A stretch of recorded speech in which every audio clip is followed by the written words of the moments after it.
Dystopia tonight.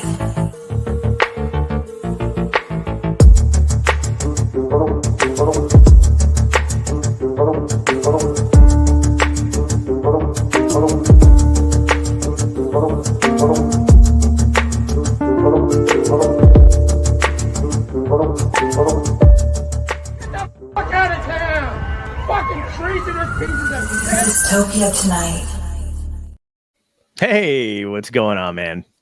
How are What's you? going I was gonna on? do an intro, but I don't need to anymore. We're just gonna start off like they do in the big league. Don't worry, I got you. Welcome to Dystopia Tonight. I'm John Poveromo. Christian Cortez, it's so great to see you. Yeah, right, Christian. I hear you have a lot of things. I'll just sit down. It's you just do it yourself. It's fine. Do you want me to send you the jacket? Oh my god! Like Insta mail, just put Yeah, it through right? put it through the transporter. We'll get it Oh, that'd started. be so fucking good. I wish. How are you, buddy? How you doing, man? I'm doing good. It's a pleasure to be here, man. It has been a minute since you've been doing this. Yeah, right. I know it's been crazy. I did the benefit, and then all that stuff was going on. So posting clips, cutting shit up for that or whatever. And I'd had a couple episodes of this in the tank. And then I was like, yeah, I'll get to it. And then I just like burnout hit. Yep. And I was like, I will not get to it. So is this like season 2 or? This is honestly okay. So I think this might be like season 4 because I have like collectively over 300 episodes only because, or a little bit more probably, some that still aren't posted yet. But like when I started this, I did it Monday through Thursday live at 8 p.m. And I just was like, and this was like for 2 years straight during the pandemic. So it's like boom, boom, boom, boom, boom, boom, boom. And then everyone else was like, oh, you know what you're not supposed to do when you have a podcast? That you're supposed to leak it out. That's what I thought too. But they were like, man, once a week. Like, and I was like, why would I? I'm like, first of all, I had nothing to do. So it just seemed whatever. But yeah, so I don't know. I didn't do this you want to hear something? I'll just tell you this and maybe I'll cut it out. Who knows? I lie when I talk about seasons. I don't actually break anything up into seasons. When I stop doing it because I'm exhausted, I go, new season coming out soon. So people think I've been like on a hiatus or a break. Yeah, or working behind the scenes. And really, I'm just like nursing a fucking head wound, but I did during that time, like all the stuff is new. The website graphics are new. The logo shit's new. Like, so I was like, if I'm not going to do them, I'm going to reorganize the structure. Because fun fact, I was doing them for a couple episodes. You were. And by the way, this is a reflection of what you were doing in the first place. I like it though. It's like sleek. It really works. I like the color scheme that you've picked. I also really like the frame borders and stuff. I could get real technical here, but I like go into it. But no, it was super funny because you're talking about seasons with podcasts. So we met through a shared universe. So the company that I work for, and one of the first things I'll tell new podcasters, honestly, is don't think of your podcast as a TV show, and don't think of it that you get seasonal breaks. Only because newer podcasts, I think that long form podcasts can do this, that have a following, that have had over 100 episodes, like, they've been going for a while, can do this. Yeah. But if you're just starting out, I tell them not to do that, only because when you think of TV, you automatically think of the hiatus between seasons, and some people don't come back from that. Oh, that's so fucking true. It's weird because like they'll be like, yeah, we're gonna do 10 episodes and it's gonna be great, and I'm like, and you're probably gonna not come back, huh? Right. And I've seen it happen. I've seen it happen so many times where some people will literally come in and record great shows for 10 episodes and then just be like, yeah, we're gonna put on the back burner for now, and then just never. Yeah, no, I know what you mean. I mean, there's like, I've had questions when people are waiting for their episodes to come out or whatever sometimes, where they're just like, hey man, like I thought this thing got trashed. I'm like, they never get trashed. Like I'll drop them. And then the problem is like, I will edit them appropriately for whatever. So if there's any topical shit in there, it's just gone. and whatever. But this one, I'm just gonna post straight up live, like whatever You we want say. you want this to be a timeless dystopia, you know? Yeah, that works for me, I think. Yeah, so that's, but no, like you had said that before too, just about podcasting in general, that you were like, you don't have to, because I was like, oh man, I'm spending like I don't know how many hours like going back through and editing shit, and you're like, why just fucking when you're done just post the episode? And then I was like, I can do that. StreamYard makes it so easy now too, because they have the built-in like cutter and stuff like that as well. Yeah, yeah, the cutter is pretty great, dude. Like you have a whole production studio in this browser.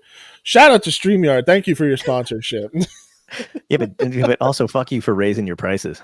Oh, let's not and say we did. Yeah, I know, right? No, they're pretty good. We need more people to be angry about that. Yeah. So that we can go back to our beautiful pricing model. Oh my God, it was so sweet. It was like, I think, because no one ever heard of them before. So they were like, hey, you want to do this for like $35-$40? And I was like, yeah, I do. And then they were like, 88. I was like, what? Bullshit. Meanwhile, that price hike, I don't see no new features. No, me neither, dude.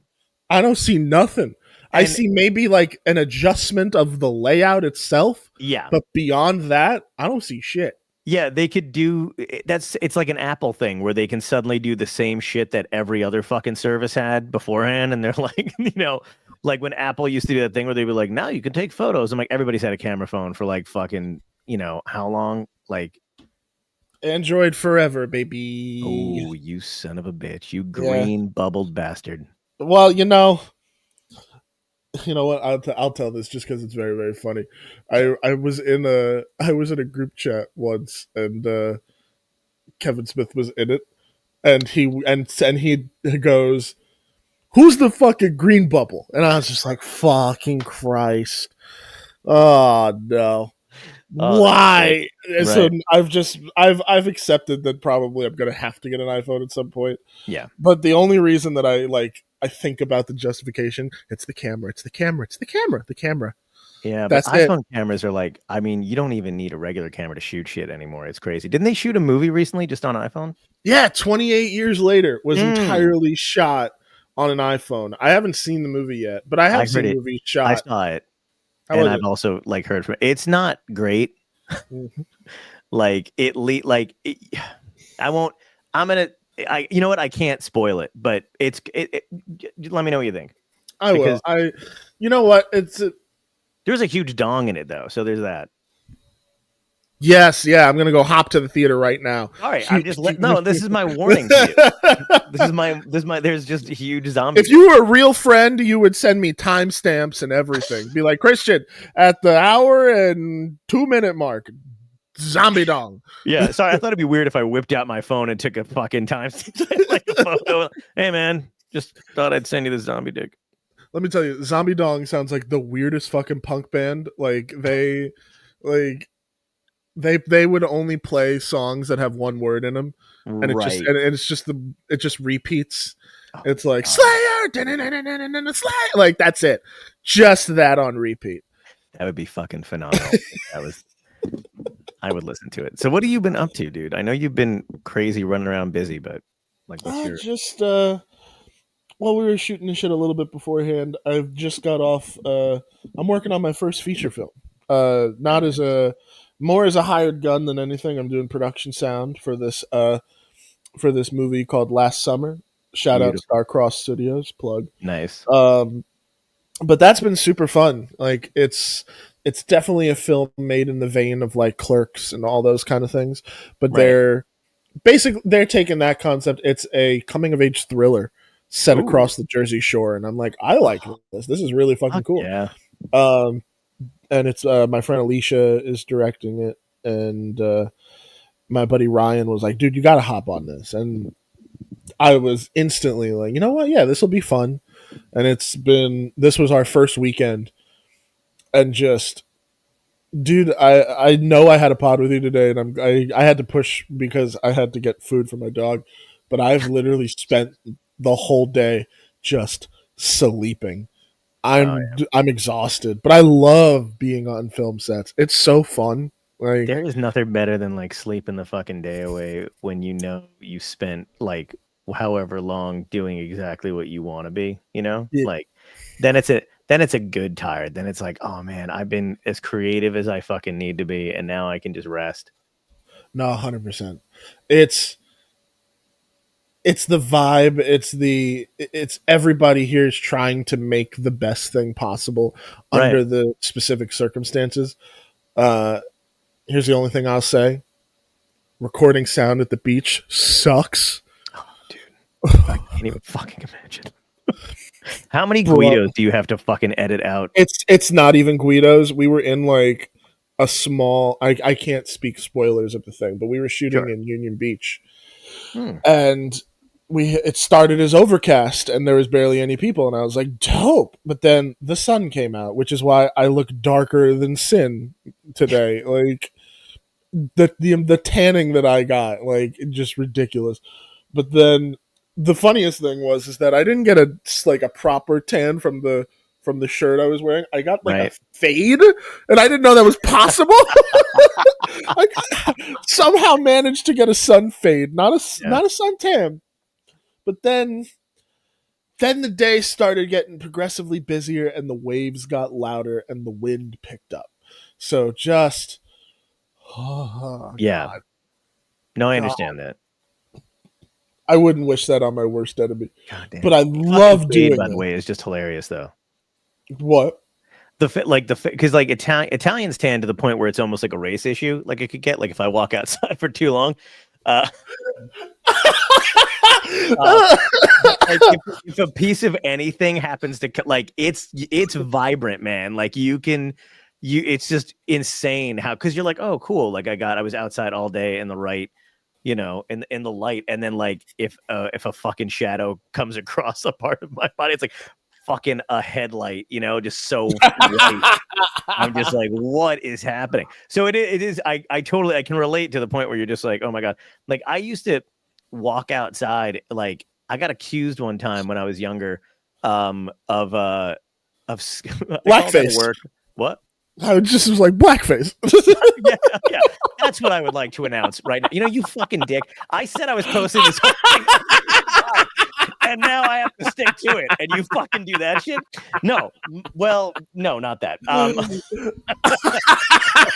immediately after this, you go online and you like edit some fucking photos real quick, and you're like, this is gonna be leaking this to Google. Why is Christian lying about all these things that I actually did? Anyway, but what happened? I'm so his comedian, which is great because it just sounds like a regular Christian expo, like so that it's like doubly hazardous. No, they'll get my location wrong too. Tom's River filmmaker exposes comedian. Exactly. Wait, so like, yeah, what the fuck was I even saying, dude? I have the worst ADHD lately. Not that it comes in flows, but it's always there, but you know what I mean. No, tanning. We're going outside and just instantly getting cooked. Oh, so I was like, I called out of work one day. This is when literally when I was younger, and I got like I don't know, I think I legitimately was sick or whatever, and I came back the next day. It was probably like May, early June too, because it was just like the beginning of like, you know, it was summer and whatever. And my boss was like, I need to see you. And he called me in his office and he was like, okay, look, if you're going to lie about being sick and just spend the day at the beach all day, don't come in with a tan. And I'm like, first of all, my guy, I can stand under a light bulb and get fucking tan. Like, I'm like, this is just what happens when I walk outside. Cause like my face was like just done. Like as soon as it's always been that way. I love the image of what a beautiful day. Nope. Exactly. Yeah. Oh Poor my John. god, it is. I was like, what am I being accused of right now? Just having to like just fuck. I was like, I didn't even know how to explain it too. I'm like, am I really that white normally anyway during the winter or whatever? Where I'm being, but like, yeah, he was fucking pissed. Didn't buy it. He was like, okay, I was a kid once too, and blah blah blah. And I'm like, if anything, I'm fucking. Like, I would get so infuriated from that, like to the point that like I would probably double down to an uncomfortable degree. Like to the point that I would probably like, just to be spiteful, I'll come in sick. Like, all right, cool. Everybody will be out next week. Yeah, exactly. Yeah, everybody will be at the beach. I am going to the beach the rest of the week. Get fucked, guy. Exactly. Yeah. Fuck you, man. Yeah, I know. It's so fucking crazy. But that's insane. Do you get like extra shit? Like, how do you even manage to go about like doing sound on a beach thing too? Because do you have to tell them, you know what I mean? Like how? Because it's got to be 10 times more editing.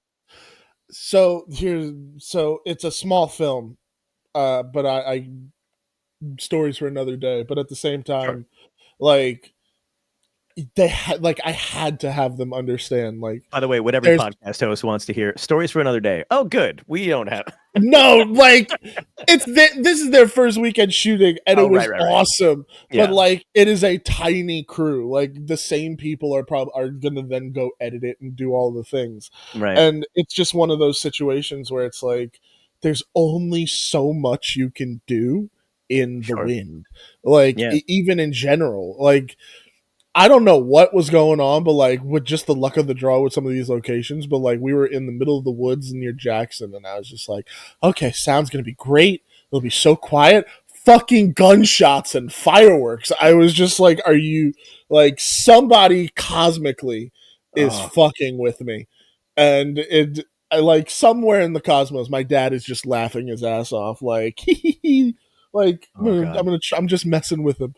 I'm like, bro, I'm trying to record clean audio. But it is fun though, because it is a lot of like, okay, I learned this knowledge and now it's time to apply it and do all the things. So at the end of the day, I do feel proud of the work. Good. I'm so looking forward to the next few weekends because we're in one location and I'm like, I can control it more. And there's a swimming pool, so perfect. You're like, guys, sound works better for me if I do it standing waist deep in a pool. This helps my editing. Legitimately. They don't fucking know. They hired you to do the sound. They don't know. Dude, I was in Pennsylvania with my friends recently, speaking of gunshots in random places. And so they're like just explaining to me the general vibe and like the area that we're in. Because I've been to like, glamping or whatever the fuck it is in Pennsylvania. I've been to glamping. Gigs in Pennsylvania. What'd you say? Glamping, whatever it's called. And so we were in this one, where the fuck it was in Fayetteville. We were in Fayetteville, Pennsylvania. Really nice area, beautiful views, all this other crap. But of course, it's 4th of July weekend, and my friend was just like, "Hey man, like just a heads up, obviously we're gonna hear fireworks, but there'll be gunshots too." And I was like, and I just nodded like, yeah, okay, buddy. Like, you know what I mean? Because he's like, you're gonna hear some shit. We each got our own trailer. So he's like, you're gonna hear some shit, in that trailer in particular. The walls aren't that, thick. And I was like, oh, okay, whatever. And then so we were out particularly late too. So we heard all the fireworks and we didn't see them, but they were just out in the distance. And he's like, those are fireworks. I'm like, okay, cool. And then I literally forgot about what he had said. And then an hour later we heard some more and I didn't flinch. And he goes, okay, yeah, those are gunshots. I was like, what are they like? I guess they're hunting. I don't fucking know. No, dude. He's like, they're just out in the woods.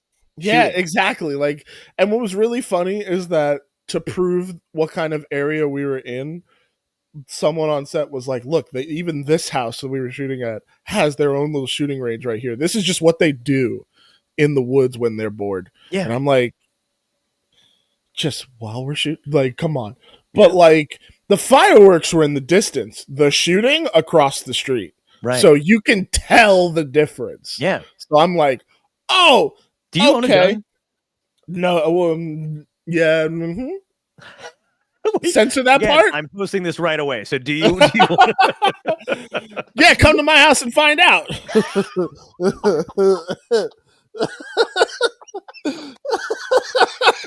Oh, that was the perfect answer. The perfect fucking answer. That's why I was like, you know what? Just edit out that other part. Yeah. But, hang on 1 second. I got to fix this fucking mic stand before this thing collapses. Sorry. Go for it. So professional. Hey guys, welcome to Dystopia tonight.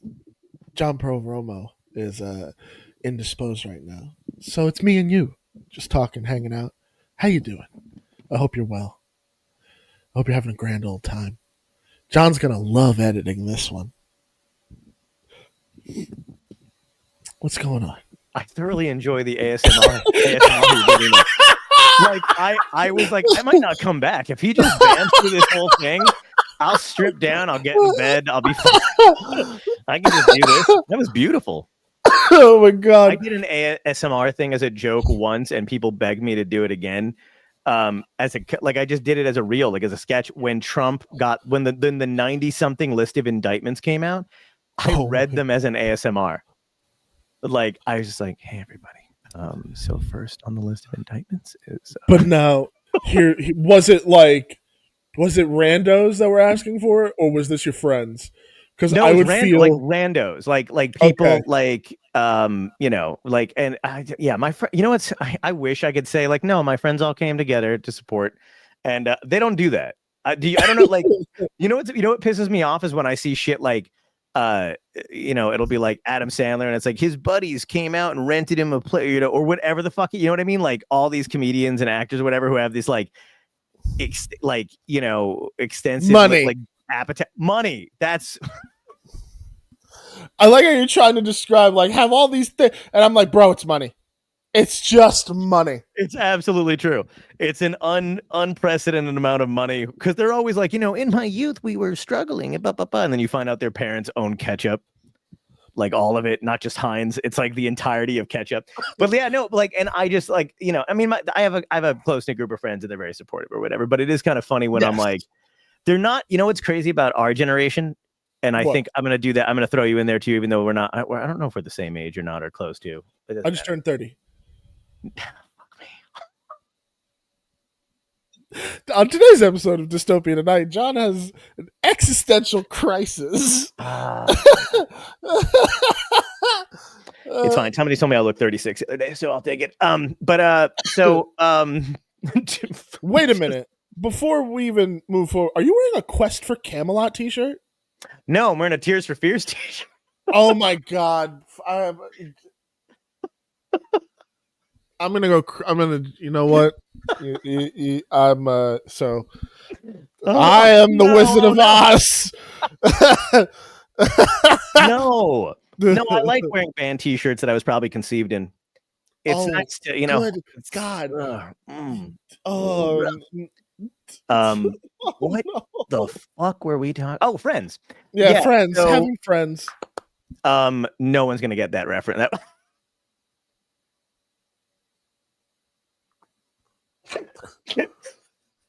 Don't you make fucking eye contact with me after that. I will look. We're doing the show like this now. That's you know what? I'm okay with it. I'll do it. We'll do it. Hi, John. How are you? What sucks is if I do this, it still looks like I'm looking at you. Christian, let me ask you. Oh, this actually might work. Should I do the whole thing like this from now on? All right, let's do it for the bit. Okay, so fuck it. Let's do it for the bit, man. I'm ready. Do it for the bit. So, oh my god, wait! If we inch a little closer, we'll be at Drew Barrymore's level of comfortability. Oh shit! Like, okay, wait. Let's. I don't even know if I'll still be. I can't wheel it any further. Okay, here we go. Yeah, that's good. We'll do it like this. We'll do it like that. It just looks like I have my head in your lap. Oh, we're one now. No, this is R-rated now. None of this is airing. I'm not airing any of this. I love you, buddy. God. Dude, where's the first 23 minutes of your podcast with Christian, John? Well, let me tell you, we got each other canceled.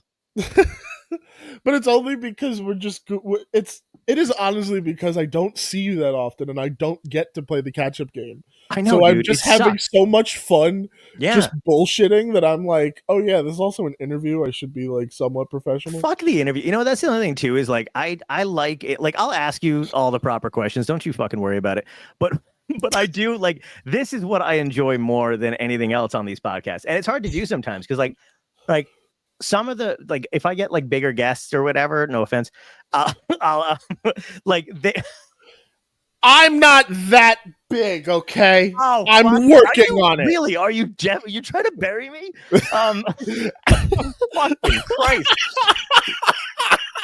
You literally walked right into it, buddy. I really did. Literally. It's because I don't see. I love you. So it's just you. It's just a floating head of you. It's just this. It's all good. It's all good. What I'm saying is they sometimes like, I think their PR people just confuse the fact that I'm not press. You know what I mean?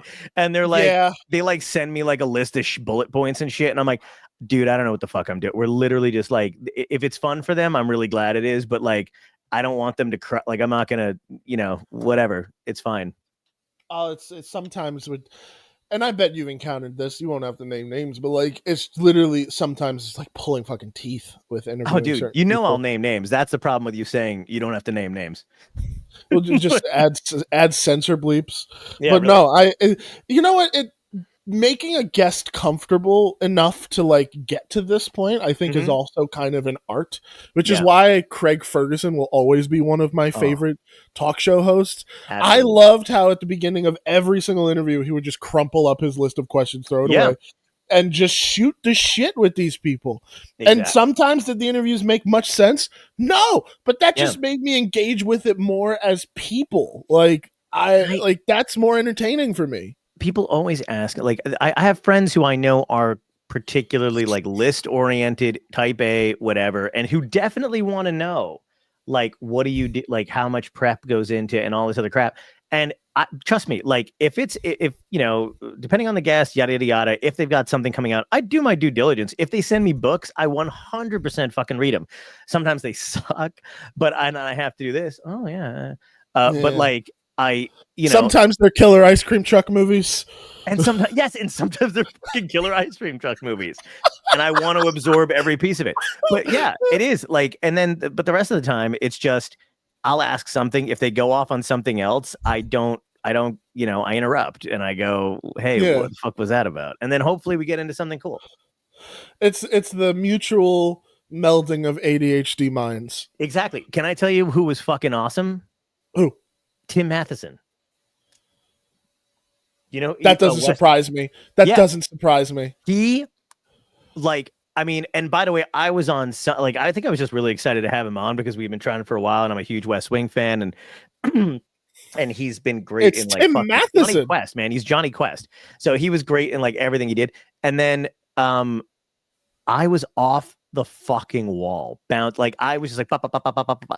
And he kept up. He thought, you know, he was laughing, he was making joke, like the whole, we stayed for like almost 2 hours, and he was, you know, he was just endlessly fucking amazing with it. And then there's other guests where I'm like, I can't get them, you know, not many, but like the dude from Squeeze was a fucking bummer. Not a bummer. I'm gonna edit that out, but but he 27 minutes 20 seconds. There you go. But he wasn't a bummer. I think he was just who, you know, he was who he was. And I, at the time, was like, you know, trying to either match it or like veer from it. And man, was he committed to just being British. And I also think that like there's such a formal way to go about doing these kinds of interviews and such that for such a long time in entertainment, people were just married to that. So when podcasts and this format kind of came along that was way more casual, some people just couldn't do that. Like for example, I don't know who told me this, but it's somewhere out there in the ethers that Ringo Starr doesn't do podcasts. And I was like, you know what? That makes sense because he's probably classically trained in the sense of like talk show engagement versus kind of the more looser media savvy, this kind of relaxed, more format. Right. And I was just like, there's probably more people out there that won't do it. But that's weird to me just because we're in the podcast age and everybody wants to do it. So to hear somebody who's just so adamantly like, nah, I don't want to do them is like, I didn't know that. And now my goal is going to be to get, not that I wouldn't have had him on before, but my goal is going to be that fucking Ringo Starr. I'll call Colin Hay right now and be like, hey man, get him off of that fucking you know, he's on tour with him, Colin, right now. Whoa. He's doing the Ringo's All-Star Band. The All-Star All-Star Band. Dude, I want to see those guys live before we happens. Should do it, man. When they, you know what? I'll get us. Let me. If they come this way, I'll get us tickets. Oh, dude, don't threaten me with a good time. Friggin', you're gonna take back the blackface shit now. So I mean, hey John, how are you? Absolutely. Here for the record, I take it back. John was not in black. Yes, yeah, under duress. That's what we want on here. No, but like I've been wanting to get into seeing all these legacy acts and stuff like that. For example, I was so close not even last summer, last fall, to going to see ELO in their final tour, and I fucking didn't go at the 0 hour, and I still regret it because I wanted to go with somebody and no one would go with me. I was like, I don't want to fucking go to a concert by myself. I know. And like, you know what's crazy is I get that same feeling, but like, okay, so you know, like you get older, everybody's lives get busier, blah blah blah. We've all got crazy shit, but like, I've been doing this for a while, so and I've been friendly with like the music scenes and shit like that and other things. So I'll get these tickets to go see these shows, or they'll be like, come back, come hang out, yada yada yada. How many tickets do you want? And I'll be like, oh, I'll take like 2 or 3 or whatever it is. And then, but getting people to go, like when I can't find somebody, and I'm like, God, I cannot find someone to go to a free. And I'm glad everybody's busy, but it is one of those things where you're like, do I just go? And I've gone by myself to some of these, and like, but when I went to the Styx one after interviewing Lawrence Gowan from Styx, I left before Foreigner got on because I was like, I'm by myself. It's PNC Bank Arts Center. I'm sitting in the front and goddamn, I already went backstage, I already did my fucking bullshit, and then I started to walk back, that trail of fucking tears that they have at PNC back to the parking lot. I got lost. Did I tell you that?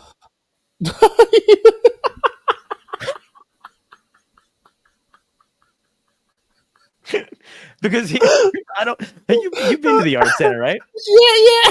I know what you're talking about. It's just the idea of a grown man getting lost in PNC Art Center. Wait, because here's the like, I just had this level of confidence about leaving early enough and walking back that I forgot the only reason why I know how to get to like the parking lot under the overpass, that fucking 3-mile walk, was because there's a trail at, like there's people walking. It's like everybody's going in the same direction like fucking cattle. So I just follow that. I went by myself and no one else was there. I like a bus driver pulled up next to me, one of the ones that was like, hey man, I've seen you walking back up and down the woods. Like, are you okay? And I was like, no. I need an adult. I really did. And I have not felt more like a fucking child than when I sat like onto his butt with no one in it. Like, I was like, oh my God, am I in high school again? And he like closed the door and I sat in the front. And I was like, can you help me find my car? And then he was like, which lot are you in? I was like, 5A. And he was like, which 5A? And I was like, what do you mean which 5A? Wow. We're going to become good friends. Let me tell you something. Just so this is how my creative brain works. I'm like, man, that would make a great episode of Duppet, where you cannot find your car at the PNC Art Center and it's just getting progressed. Like, I could see that being an episode where things just get like, it's the turning point episode. All because he could not find his car in the PNC Art Center parking lot. Yeah. Because Duppet wouldn't shut the fuck up. Sorry. If you have to clip that out too, I'm like, I love that. Yeah, I'm almost done with like writing, I know I keep saying this too, but I just went back to it like 2 days ago, and I've been banging out, adding some new shit to it, and just trying to curate the whole fucking thing. So should we do one of those for those who don't know things, like, for those who don't know? Yeah, we could do that. Who wants to? What do you want to? So what's Duppet? Explain for the people. Thanks for teeing me up. Duppet is a short film I did a few years back, actually pre-COVID, so more than a few years back. Wow. Just about a guy who's dealing with his depression, and it manifests itself into a puppet that looks exactly like him, which he affectionately calls Duppet, his depression puppet. And from that point on, he's just got this thing around him that is his worst thoughts. His inner thoughts have now manifested into this thing. And in the original one, only he can see it. And the whole point of it is like the whole point. It's only 11 minutes, but the whole thing is like about how communication helps with depression and communicating it and everything else. And then by the end of it, like, it's revealed that because finally he's embraced it or whatever, and he starts talking to people he knows about it, everybody has a Duppet he sees around him, and they're all different, whatever. And then in this iteration, the one that we've been talking about is going to be something completely different. I don't know if you'd even, go into it, but. Oh, that's so dope. Dude, I get so excited every time I hear this concept, because we both love the Muppets. Like, absolutely. and Duppet is everything so cool about puppetry in the way that you can do something so dope, but move forward in a way that's like, it doesn't have to be the Muppet Show. You can actually do almost like a character study with these kinds of characters. And I love that kind of aspect of it. And me and you just bouncing ideas has been some of the most fun we've had. Like, I remember calling you. Oh my God. Actually, I remember this exact moment. I called you from the parking lot of the Stone Pony to give you an idea. Yeah. That I still think is brilliant. Where Yes. it was to get Max, the actor who played Max from the Muppet movie. Yes. To play the therapist. Absolutely, which is still on the fucking top of my list to do. And I got to do that before he croaks because he's like 98. I don't know what he is, but we'll film the scenes next week, God damn it. Like, it just I can just get him in on the Zoom. Like, I think it would be so cool still, like, just to pepper in all those kind of little Easter eggs. Yes. But I love that concept so much. And yeah, it was how it really did kind of start from there in terms of like our realization. Yeah. Of, like, wait, you love this as much as I do. Oh, what yeah. The fuck? But it's also a great short, which that alone is a Herculean effort. Like, I appreciate that. No, of course, dude. At first, when it came, I mean, you know how it is for artists in general anyway, but they're just insecure about their work. But like, I almost didn't release it like when we were done with it because I was like, I had to act in it. And I was like, I suck. This sucks. Like, no one's going to like it, you know, and then they're going to know I'm sad, you know, like sometimes. It was just like the worst, like this cacophony of fucking emotions I had before. And then everyone like really responded well to it. The other thing that I love when we talk about it too, because the iteration of this one that I think is going to be a lot of fun is one, everybody can see him, and it makes it so much easier. There's going to be some lore behind it, which we both are also huge fans of. And the other thing too is like he's just there. He's going to say everything he's worried about that he doesn't say normally, and that's the arc of the whole thing is like all the stuff he has to you know, whatever he's thinking, whatever he's, you know, over analyzing, whatever it is in the moment is now said by this thing without his control. It's his it's his worst nightmare. His worst nightmare. Yeah.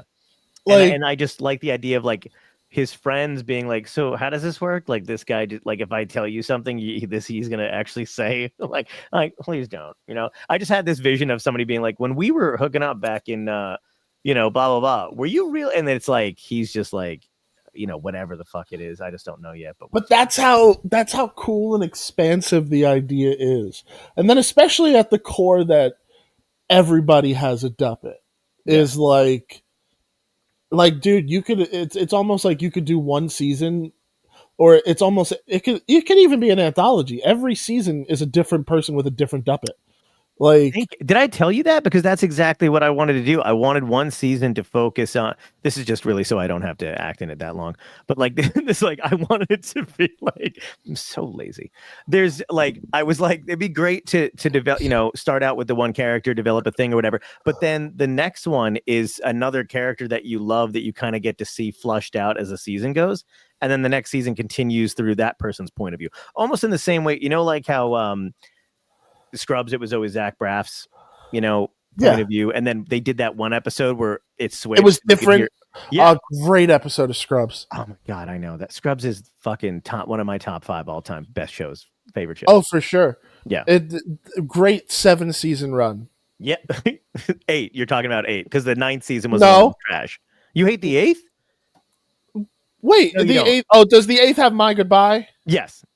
Okay, then yes, 8 wonderful seasons of Scrubs. Completely agree. And then the 9th was pure fucking trash. But they're rebooting it, so here's hoping. I hope we get on that show. That'd be great.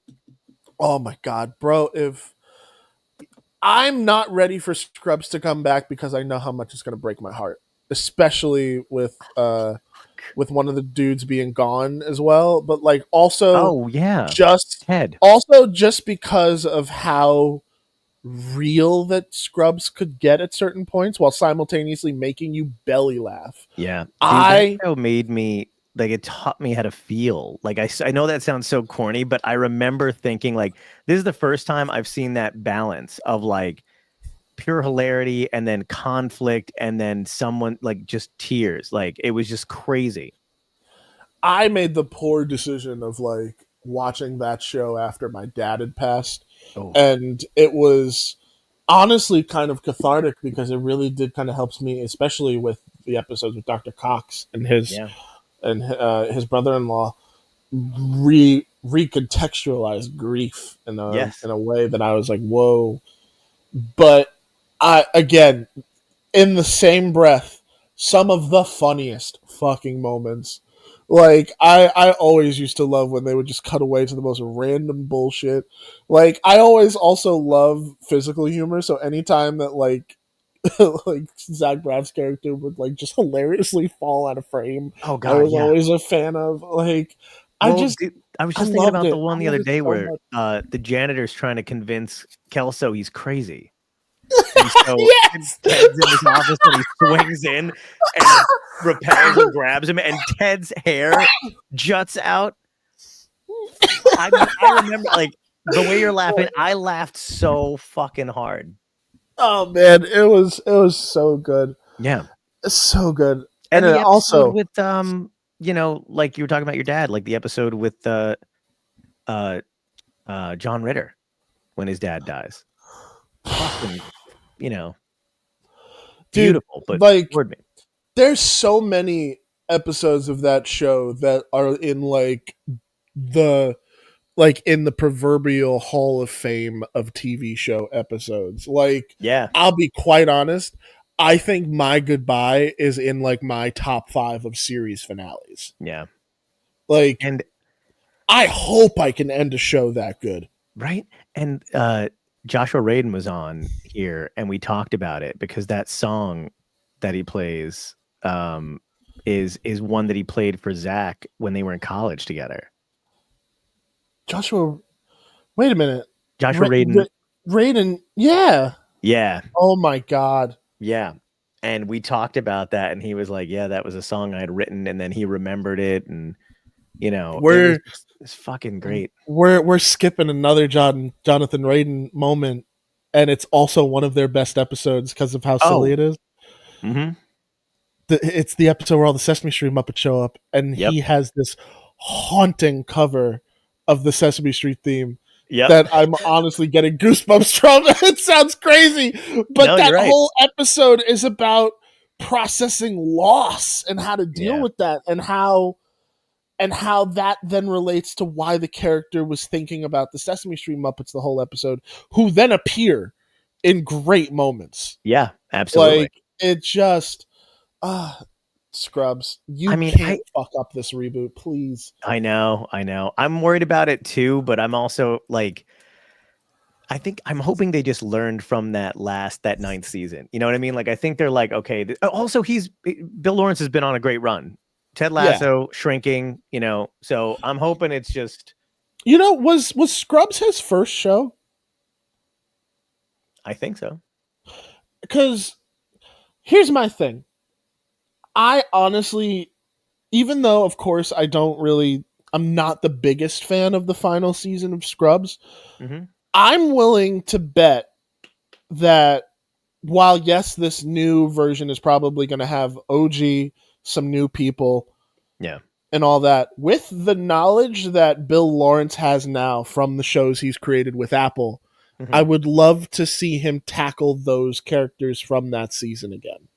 Like I think that would be really interesting for him to come back. I don't think Dave Franco is going to come back in like a full episode run, but like a guest appearance here and there to maybe prove that Aziz, but just to prove that like there was something there. And and that's the thing, is that I think it is that it was jarring in the sense that we had this excellent fucking finale and then they still renewed the show and there was like, wait, what the fuck do we do? Do you think they're gonna acknowledge? Do you think they're gonna have it that Ted actually finally killed himself? I always think about that episode where they're trying when the janitor's trying to hide the garbage, and then Ted accidentally falls off the roof, and he goes, "You did it, Teddy! It's over."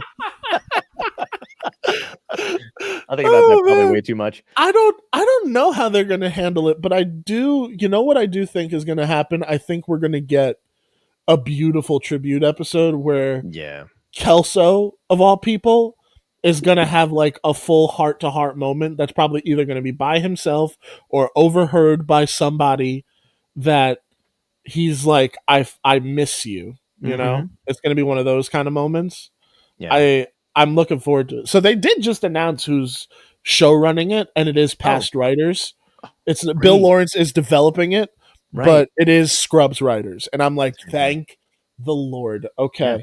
So there's I love that show so much. I'm sorry. Here's how much I love that show. Like I watched it every time. I loved when it was on reruns on Comedy Central, right? Because I would fucking eat that shit up, and they still had the music rights to it. But I can't watch it on anything streaming because they don't have the rights from Castle Rock to the music they use. And I think the music is such an integral part of that show that I have all the I bought all the DVDs, so I've got them all, and I can't watch it on anything else but the DVDs. I just can't do it. But I also haven't watched them because I'm not ready yet. You know what? I just want to make sure that when I hit that fucking button, it's like perfect nostalgia trip, you know? Yeah. I need it when I'm like near death, like when I'm almost You know what? That was something that I had an issue with. You know what a show I did a rewatch of that I was like, I actually really enjoyed this? Roswell. And the same issue happened with their music as well. To the point that like I was hearing these tracks where I was like, what the fuck is this song? And like would spend hours looking for what it was, only to realize it's probably like stock music that they put in because they couldn't afford to put the actual song. And that band lives like 2 doors down from you. Like, oh yeah, those are. I'd be infuriated. But like, you're right. Like the music is so integral, especially to those first few seasons of Scrubs. Like, it's just the soundtrack. I wish they did a vinyl. Did they ever do a vinyl release of it? Because I would buy that in a heartbeat. Wow, that's a really good question. I don't know. All the shows did back then, though, didn't they? I think they might have like the music of Scrubs, because they definitely had like the music of Friends and the music of. No, they 100% did have a music of Scrubs. They did, okay. I think they did like a whole soundtrack. Yeah, because definitely Laszlo Bain, like they had that the theme song in there and stuff. But I don't know. Because I guess they had such bigger they had Counting Crows, a bunch of Counting Crows songs in there. They had fucking Coldplay. They had, but a lot of like alt rock, like a lot of alt rock. But Bare Naked Ladies. You know what's another show that has like a great soundtrack like that? But it's another Bill Lawrence production, oddly, and Cougar Town. He's one of the three. Cougar Town, I actually have not seen. Fun fact: don't like that show. I know that it got I didn't know if it got rave reviews because Courtney Cox was like. It was her reboot, so I guess they were like really pushing for it to work, but I watched it and I never understood it. I never got the vibe, and maybe I just don't care for Courtney. I don't know, but yeah, I don't know. It just kind of came out in an era where I was like, I'm not going to watch that. That doesn't seem like it's for me, but Clone High. That's right. He co-created that with Phil Lord and Chris Miller, and literally one of my favorite playlists on Spotify is just Clone High picks. No way. It's dude, like you could see where the influence is coming from when he would later do Scrubs, and you're just like, oh my god, he's got a great taste in music. That's crazy. Yeah. So if you ever have, it's probably him. I know Zach had a lot of influence on the score and the music and the song, but it's mostly Zach and his wife and Bill Lawrence's wife, Christy Miller. Really? Christy Miller is like God, I think that woman can put together a fucking playlist in her sleep. She's responsible for most of the music, I think, on Shrinking. So we need to hire her for Dup It. Oh yeah, right?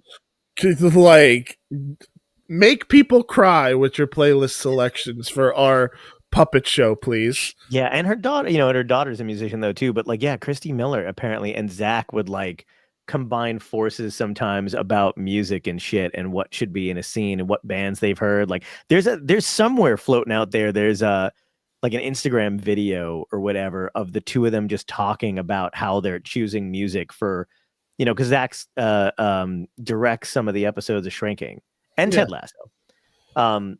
Which I always love to see that. I'm Me like, too. the band, they really stayed together Yeah, all these right. years. Yeah. And Zach Braff is I could have this discussion all day. I think Zach Braff's a stellar director. Me too. Like, Yeah. I want more of his movies. Yep. Like, I just, especially in an age where we're in the indie like revolution. Yeah. I'm The like, one he did with please. Florence Pugh. Oh my God, it was so fucking good. Oh my god.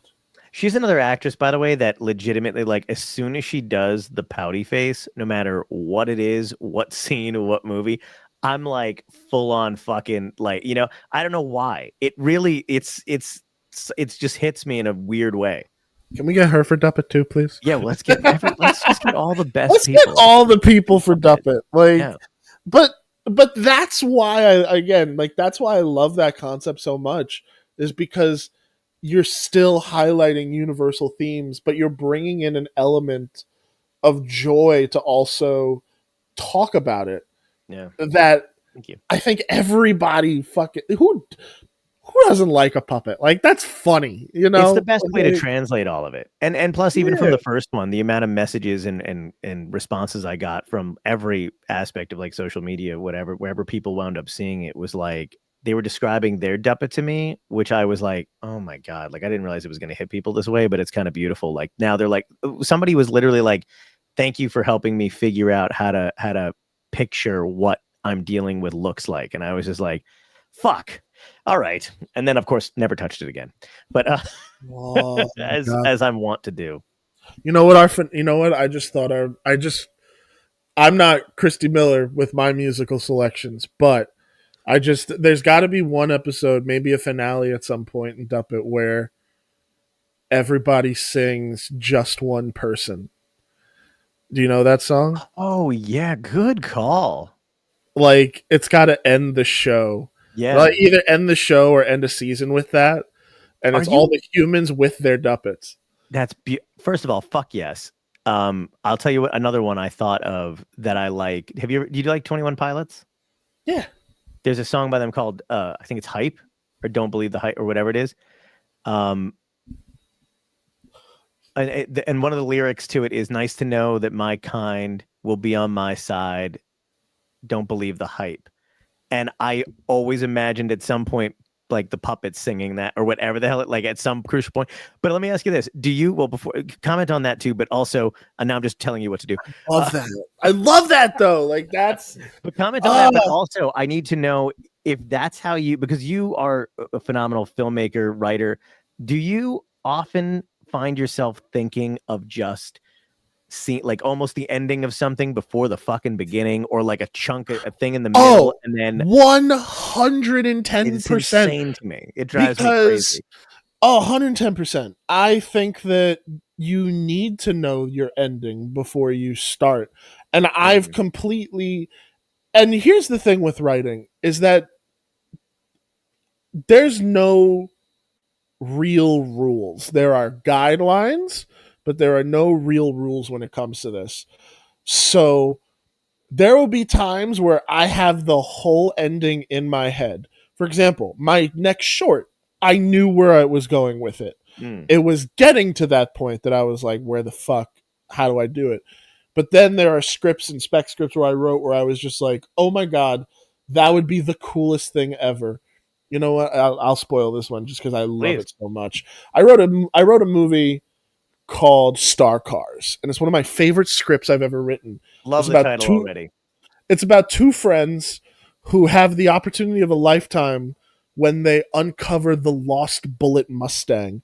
And what they uncover after it gets stolen is a high-stakes adventure in which a billionaire is trying to steal and destroy all of Hollywood's star cars. And I had the ending to that movie the second I came up with it. And I was like, let's fucking go. And it's one of those movies where I'm like, please, like, it's literally my dream concept. Because I think it's also the easiest way to do something with IP, quote unquote, but still do an original concept. Yeah. So, because, like, who doesn't? Everybody's got their pick for their favorite movie car. Like, and guess what? It's in the movie. Yeah. I can confirm. Like I wrote fucking Herbie into this. I wrote Christine into it. I wrote the Ecto-1, Smokey and the Bandit. Like, but all in celebration of it. But I knew where the story was going to go. I had the ending, and I was like, I gotta just build to that. And sometimes that comes so naturally, but then sometimes it'll just take time to really craft that.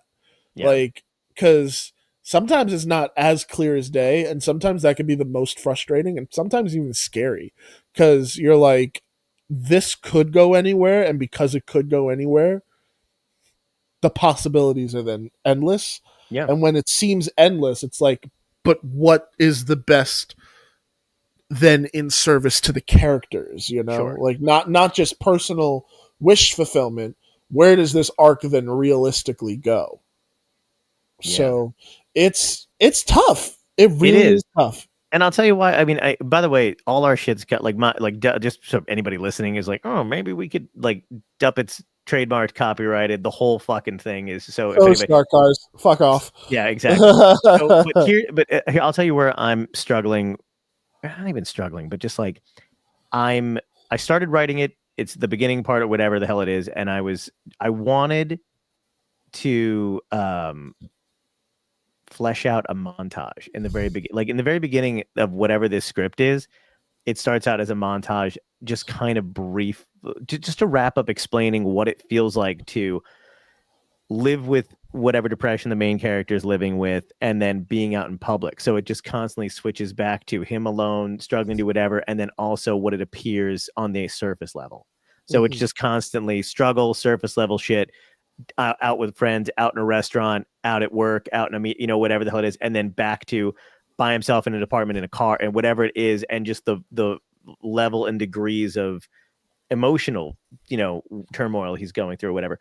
I don't know if I did that because I didn't want to have to go through episodes without the Duppet and explain it. I think I just wanted to get to it.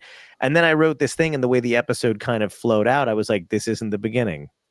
This is now, like, the way it ended was not, where a first episode should end. And then, but I still think the montage idea is, I wanted just a way to convey, how most people probably deal with all of that shit at once, and it's not obvious. Yeah, because especially because it's from the perspective of a few different people, Right. Like, exactly. It's that's an interesting. So that's where I'm like, I keep going back to it, and I'm like, I really like this montage, but I don't know if it's supposed to be in this particular area or whatever. And then I was thinking of having like a narrator come in, like somebody doing something or whatever, and explaining the lore first. I don't know yet. But in your head, you think that this montage would fit into the pilot in a way that would kind of explain the world and what we're doing and where it's at. Yeah, because I even started when he's a kid. Yeah. So I mean, I think that you can keep it. I just think that your ending should be. I mean, if you're, it also depends on where we decide to go with the show. I say we. I don't know. Like, no, dude, I want you to direct the shit out of this thing and help write whatever, man. It really depends on where you think that season is going to go, because if it's going to be the first episode of, let's say, Duppet is going to be a show where it is just one character, his Duppet, and then the world for 4 seasons. It's not the anthology. Every episode should kind of build that character up, take him down a peg, but then also build up the overall kind of sense that'll help. It's almost like you're setting up parts of the roller coaster. Like you're just laying that first set of track down where the audience is getting onto the ride. Yeah. And now you have to start that slow descent up. Right. And it's just trying to figure out where you think your place is in that. Yeah. So we could definitely talk about that, because now I'm legitimately like thinking about it now, and I'm like, wait. Good. Yeah, I'm gonna get the one thing I want to do is just make sure that one thing is solidly done, and then I can not done. Obviously, we're gonna have to work on shit or whatever, and then just shoot it over to you and show you and a couple other people. Like, hey, this is the fucking thing I'm good with, and let's build from there. You know what I mean? Like, Yeah. That's And how I think. I'm still game to like, I think that yes, it would make an awesome pitch and we know who would love to make it. But at the same time, I'm so independent minded that I'm like, bro, like if we did get all these people and just had it ready to go and just Mhm. fucking did it, Yeah. like be like, hey, let's go make our own show. Like Oh, and not have to worry about having to appeal to a fucking network. Like completely agree. Completely fucking agree if that's the case. And also, you know who I know and stuff like that too. Like, I you don't know, think it would I know, be. bro. Yeah, I know Like you know, but like, what like. wow, we sound pretentious in this episode. I My thought about apologies, not saying people. that, by the way, but I'm also like, fuck it, I don't give a shit. We know, but like, I think with that, if it's fucking good and we believe in the thing that it is and yada yada yada, and we have a couple things lined up, I don't think it's going to be hard to get money for it I or don't think somebody so like either. relatively big I producing it or think being in it. I also think that the concept is something that people could really get behind in a big bad way. Like Yep. especially the way that you already had a reaction to the pilot where people were like, "Bro, you personified the demon." Like, Mm. what? Like just just from that sentence alone, I love the thought of people, even if it's not the greatest drawing in the world, I love the idea of people then sharing with us what they think their Duppet looks like. Yeah. Like Right. that's so cool. Right. And that's the kind of like that's the kind of show that I think could become so important for somebody. Yeah. And and at its core, it's this fun, silly thing, but it could really be something that makes you think. And that's so in the vein of Scrubs for me that I'm like, Mm-hmm. yes. So Full we circle back to Scrubs. No, that's so great. I completely agree. We're on the same page with that. so I we could be need to going on another we day. need to agree that we have to have like a stellar soundtrack. Okay. Oh, absolutely, dude. I'll send you some shit. I've in the first one I'm already writing. I have a song that brings it into it and closes it out. Mhm. And I'll send it to you. I mean, you know it anyway, but I'll send it to you. And then but there's other shit too that I've thought about. Like just song. Every time I listen to a song or whatever, I'm like, I need this in a thing. I don't know what it is. I don't know why, what it's gonna be, but the music has to be fucking in there. And it's great. I love picking that shit out. Oh, Uh, dude, I have a playlist of like songs I wish that I could like put into things, which is why like I try to be as like supportive as I can to like up and coming indie bands, because it's like, oh, sure. like can I please put this in a thing? Like for right now I'm working on a cartoon that I want to bring you into the fold with, called Fix 'em Ups. Thank God. And Something to I'm thank you.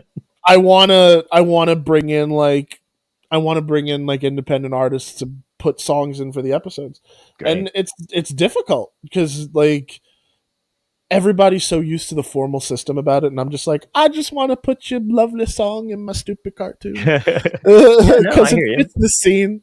But I love soundtracks and I love all that stuff, but I take it seriously to the point where I'm like, sometimes even when I'm writing, if it helps me, I'll even come up with like a playlist for the character, like Oh, nice.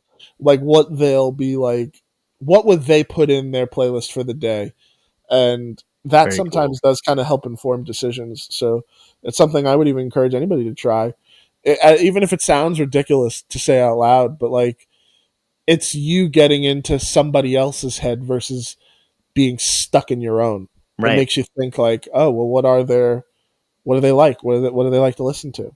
It's so funny because, like, as a comedian, you try to strip down anything about you that isn't you. You know what I mean? Like, that's their whole thing about doing that kind of thing is like anything that doesn't scream me or doesn't speak from my voice or whatever has to be removed. And acting is the exact opposite, which is you're taking on the mindset and the emotional, complexities of somebody that is completely different from you, and you're bringing that, and you're recalling other stuff. So it's like, it's probably why, like, I don't know. I always wonder if I had started acting first, would I have been able to more embrace that kind of thing as opposed to just because of doing stand up for so many years that I was like, that doesn't sound like me. This doesn't sound like me. I need to fucking kill it and remove it and then strip it away or whatever.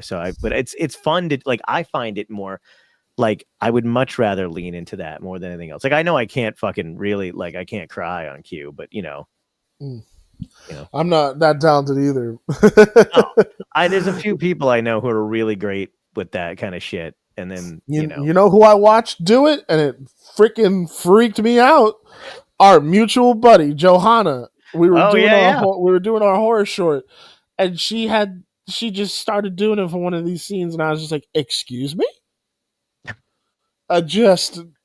She's so dope. Anyway. She's incredible. I just watched her in another short that she just did, and I'm looking forward to seeing the one that she just had a movie premiere for, and she's just fucking crushing it right now. I mean, it's crazy. Like it's funny when you see people like that who are so unbelievably talented, and you're just kind of like, "What the fuck have I been doing?" You know what I mean? Like you're just kind of like, "God damn it!" But she's incredible, and you know that it's going to wind up, you know. She's gonna wind up doing huge shit. So what I love though is that all of that and how everybody knows each other for the most part is because I put you two in the fucking killer ice cream truck. It's that really I enjoyed that so fucking much. Like I send it to everybody I can. I love and everybody's like, this is just such a great fucking name, you know, concept name. The whole thing looks cool. You know, my friend was just commenting on it the other day. She's like, I've never seen anything done that way before. And I was like, that's all Christian. Like, I don't know. You know what I mean? Like, he just came up with the idea to do it like that and he put it together and it's fucking genius. And then, you know, Johanna the same way. Like, I was just like, you know, she started promoting it. Ryan started promoting it and stuff. And I'm like, these people are fucking awesome. And then she and I started talking. And then, of course, the Supernatural thing came into play, which, by the way, they're rebooting or they're talking about rebooting it. I don't know if they're actually going to reboot it, but they're talking about rebooting it and then doing like, are you going to be all right? Do you want me to close the camera? Leave them in. Whoa. Wait a second. If they're going to move forward with that, like, I got thoughts, but anyway. I love that. Like in 1 minute, we're talking about our dear friend, and then the second minute, you're like, just shut the fuck up for 2 seconds. Back up. No, I didn't even know that. Like, I mean, you know, you always hear the reboot rumors every once in a blue moon. So, like, until I see like first photo on set, I tend to not believe it. Well, but Eric Kripke said something alluding to a reboot rumor, but he was basically like, it's been talked about, and the way we would want to do it is, you know, have it be way more like violent, rated. I don't know if they said rated R exactly, but definitely like scary. He said he wanted to be scary as fuck. And then, but then there was another quote, I guess, because Jensen and Jared are like doing, you know, press for The Boys and like a bunch of other shit, and they're doing conventions a lot now. They said they're 100% on board for a reboot. So I don't know, man. That's how this shit starts. So, I mean, I don't know if it would be on like a different channel or what, but you know what I would rather we got to get in on it. You know what I would rather have than the show coming back per se? I would love a trilogy of Supernatural movies in theaters. Oh yeah. Maybe they'll do that. With like an $80 million budget, make legit Supernatural horror movies. Yeah. Like I like the Road So Far trilogy. Are you kidding me? Like, there you go. Oh yeah. That sells itself.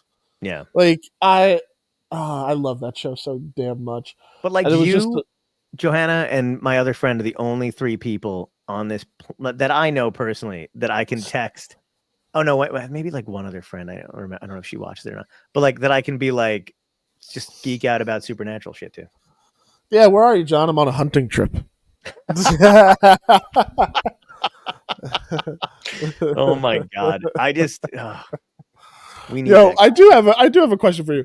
What would you do if one day, you know what? Actually, this is the goal. I sell a movie script. This is how you're going to know. I'm going to pull up to your house in the Impala. Oh my god. I'll be like, John, we're going to go get dinner. Cool. Do you hear me down the street? What the fuck do you mean?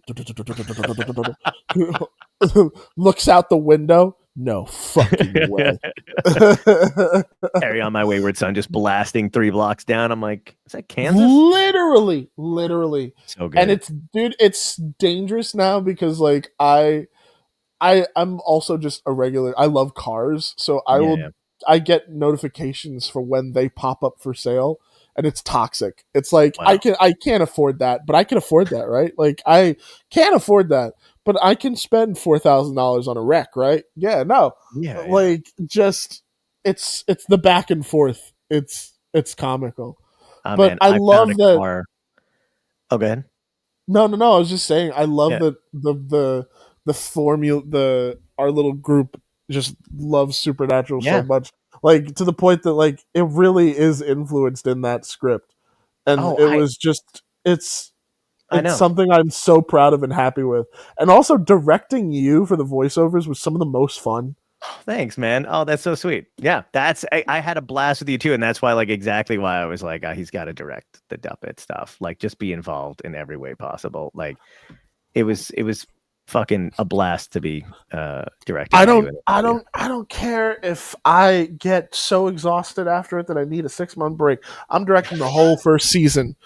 Do it, Directing man. the Let's whole do it. first season of Duppet, and then I'll maybe direct the first one or the second, and then we get all the all stars we want to work with. Yes, and then we just kick back, and then it's just money comes rolling in. My buddy Vinny is the one who we worked on the first one, and I just want him like I writing can't. staff and I stuff like can't. that. It'd be I don't fun. think I would be able to sit back on Duppet. Like I think like No, I hear I you. would actively have to participate as much as I Please. could, whether or not like it was producing, directing, writing. Fuck it, I'll even play a character at some Do point. it. I know how to puppeteer. Like Yeah. I Oh my fucking God. I love this concept so much, dude. Thank you, Like man. I think it's really gonna take off. It's just also gonna be a matter of when you and I also have the time to do it.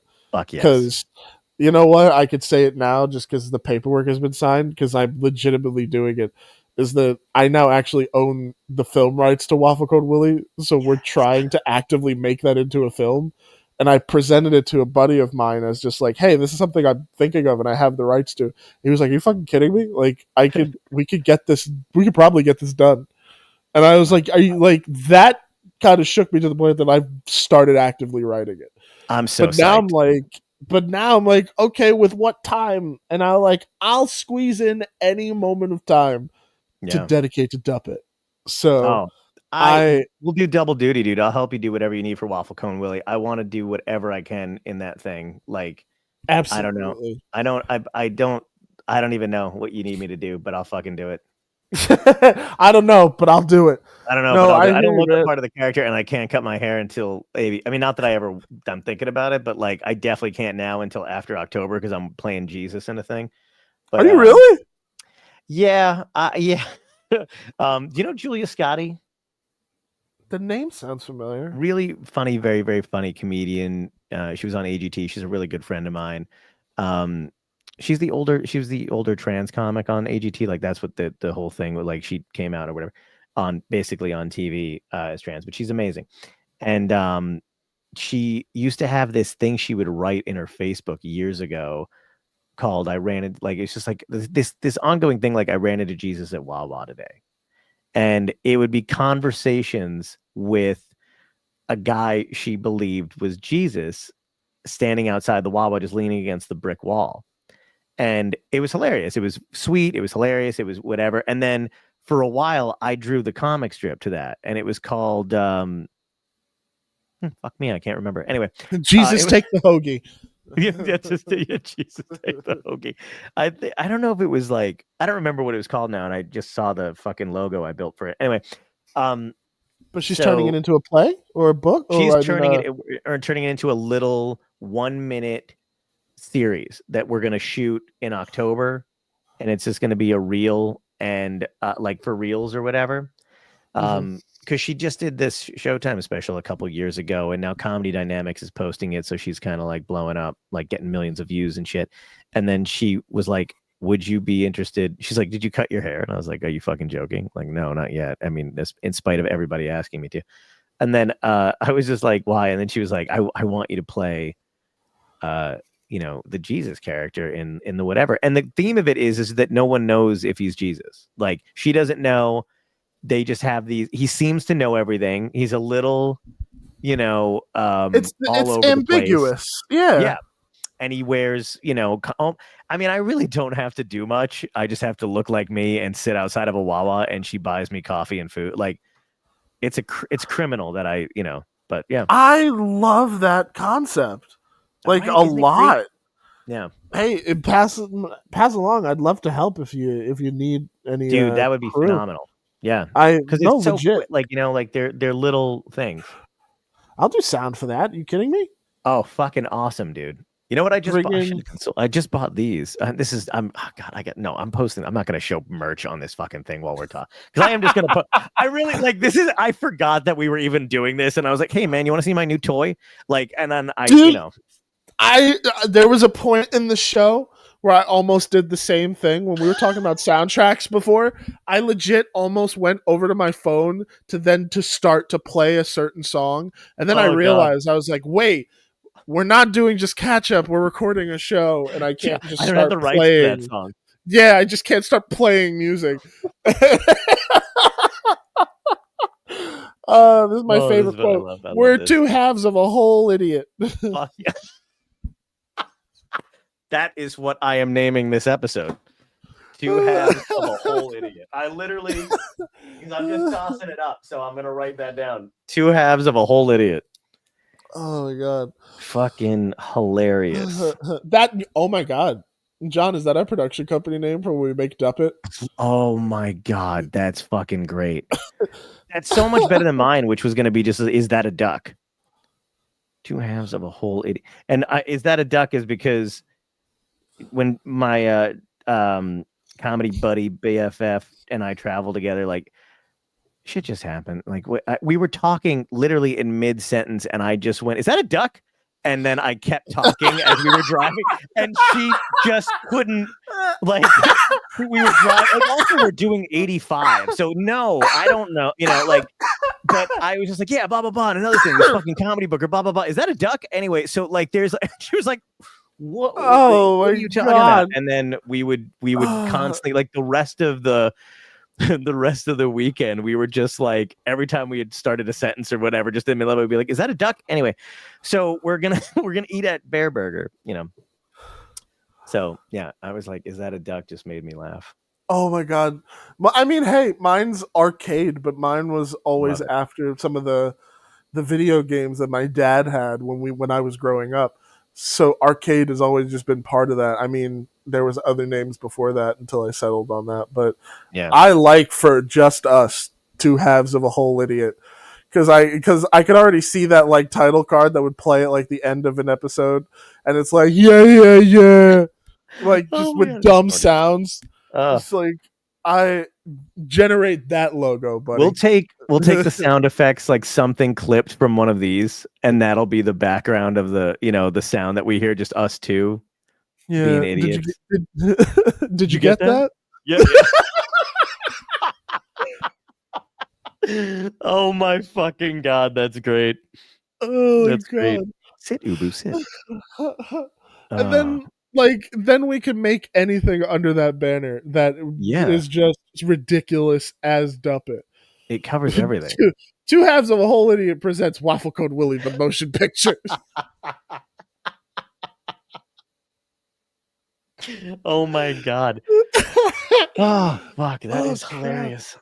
I haven't laughed this hard in a minute, dude. It's been so good. I love catch up. Let me ask you this real quick, because I'm just noticing as I'm staring at myself, when I this is my natural pose. Do you, as a guest on my, I mean, we're BFFs, but like as a guest on my show, does this look disinterested to you? No, I mean, because I caught myself like swiveling in my chair with my hand up, just kind of like listening to what you were saying, and then I was like, Jesus, John, look more like a fucking dick. Like, but I'm genuinely engaged, but I just don't. I don't know, dude. I'm on my couch. I'm comfortable. I'm chilling. I'm like, yo, I'm playing catch up with my buddy. We're hanging. We just happen to be podcasting right now. Fantastic. Who cares? Yeah, like, no, I don't give a fuck. It's a great time, man. This is one of my favorite episodes so far. And I have a bunch in the can already. I'm just not. I dropped my pen. That's upsetting. I always have a fun time on Dystopia Tonight. Thanks, man. When you were, and I'll tell you something, because it was it really did mean the world to me when you had me on to help me promote my Ghostbusters thing. Ghostbuster Like, down, yeah. yeah, I had been, I've been reflecting upon that concept because I also had a crazy coincidence couple of days aside from the production Right. of the feature where I'd been thinking about it, but I've been doing a lot of like retrospective since the crowdfunding campaign failed, and it made me really think about like who reached out to like help and Yeah. do the things. And you really were like, nah, dude, let's fucking go and talk about it. And I really like thank you. Like that meant the world, and I hope Of I course, got a man. chance to acknowledge that. Oh man, So I'm more than happy to do it. And I was another project of yours that I was fucking fully on board, super psyched about, man. I want to see. you I and me think both. about that actually a lot. So here's why it was like weirdly cosmic. So we were shooting this feature this past week in Middletown, Hmm. and we're driving off a set. We wrap for the day, and my sound assistant Mary looks over and is like, "Is that the Ecto One?" And I just, for whatever reason, instinctively said yes, but then I caught myself. Hmm. I was like, "Wait, what the fuck?" And she was like, "I swear to God, down the road was the Ecto One." I Wow. was like, "Okay." So I turned around, and lo and behold, right next door to where we were filming is a like screen accurate Ecto 1A from Ghostbusters 2. And Holy I was like, shit. no fucking way. And then parked next to it, dude, this was the strangest thing. It was the Ecto 1A, it was the Wayne's World AMC Pacer, and I think the Magnum PI Ferrari. What? Like, first off, how like to publicly display that you have money like that is okay, cool, you're Just rich. asking to be robbed. Yeah, pretty much Yeah. by me. Exactly. But then it was just so weirdly cosmic to see that car because a couple of days prior when Johanna was in New York, she messaged me and was like, dude, I was thinking about you today. And I was like, oh, that's so sweet. And she was like, no, I passed the Ghostbusters firehouse by accident and I have not stopped thinking about Ghostbuster Down. And I was just like, this concept will live to fight another day. It It has fucking to. has to. It has to. For those who are playing catch up here, Ghostbuster Down is a concept that me and my buddy Ray came up with, Raymond Washington. Yeah. We're both huge fans of Ghostbusters, and we came out of Ghostbusters Afterlife, Ghostbusters 3. Can't believe there's even a Ghostbusters 4. Anyway, I know, right? we came out of that movie and we were blown away by it. I cried in Ghostbusters Afterlife. I don't give a fuck. I'll admit that. It's a great movie. Yeah. It is a great movie. And we were just talking about like how that movie really opened up the storytelling for the world of Ghostbusters. And we were like, oh, so Ghostbusters can be anything. Like it can be a Yeah. different genre. It doesn't have to be just straight comedy. It could be drama. It could be heartfelt. But then we were like, but what if you stripped all of that and just went straight for horror Right. and did a straight up horror film in the world of Ghostbusters? But then there was a thought that we both had at the same time, John. Same fucking time, two halves of a whole idiot style. That was really, what if the Ghostbuster was the villain of the piece? Yeah. And that set off the whole chain reaction where you're like, bro, that's the core of the concept. So Ghostbuster Down is about a group of kids who discover a deceased Ghostbuster who becomes reanimated by the thing he was chasing. And Yeah. now we show what happens when ghostbusting gear gets turned onto people. Right. And it's like, oh shit, it's just as dangerous as they said it was. Yeah. Yeah, man. And didn't you say that Ernie Hudson had said something in the press after Afterlife where it was like he wanted to see people do more with ghosts? Yeah. Like Oh no, it was encouraging- Jason. It was Jason Reitman. Jason Reitman had said that he hoped that his films had opened the door for other people to come in and do Ghostbuster stories. I think he even mentioned the idea of doing one set in Brazil, and that was also a crazy fucking idea. That's But fucking like, wild. But the idea that like these kinds of stories could Brazil? then happen well, I guess just the idea of the international storytelling plus also non-American looks at ghosts, you know? Oh, Because that's like this is I'm such a fucking I'm such a just ignorant. I'm like, why Brazil? Aren't they just known for like fucking and soccer? Like, what are we doing? In Brazil?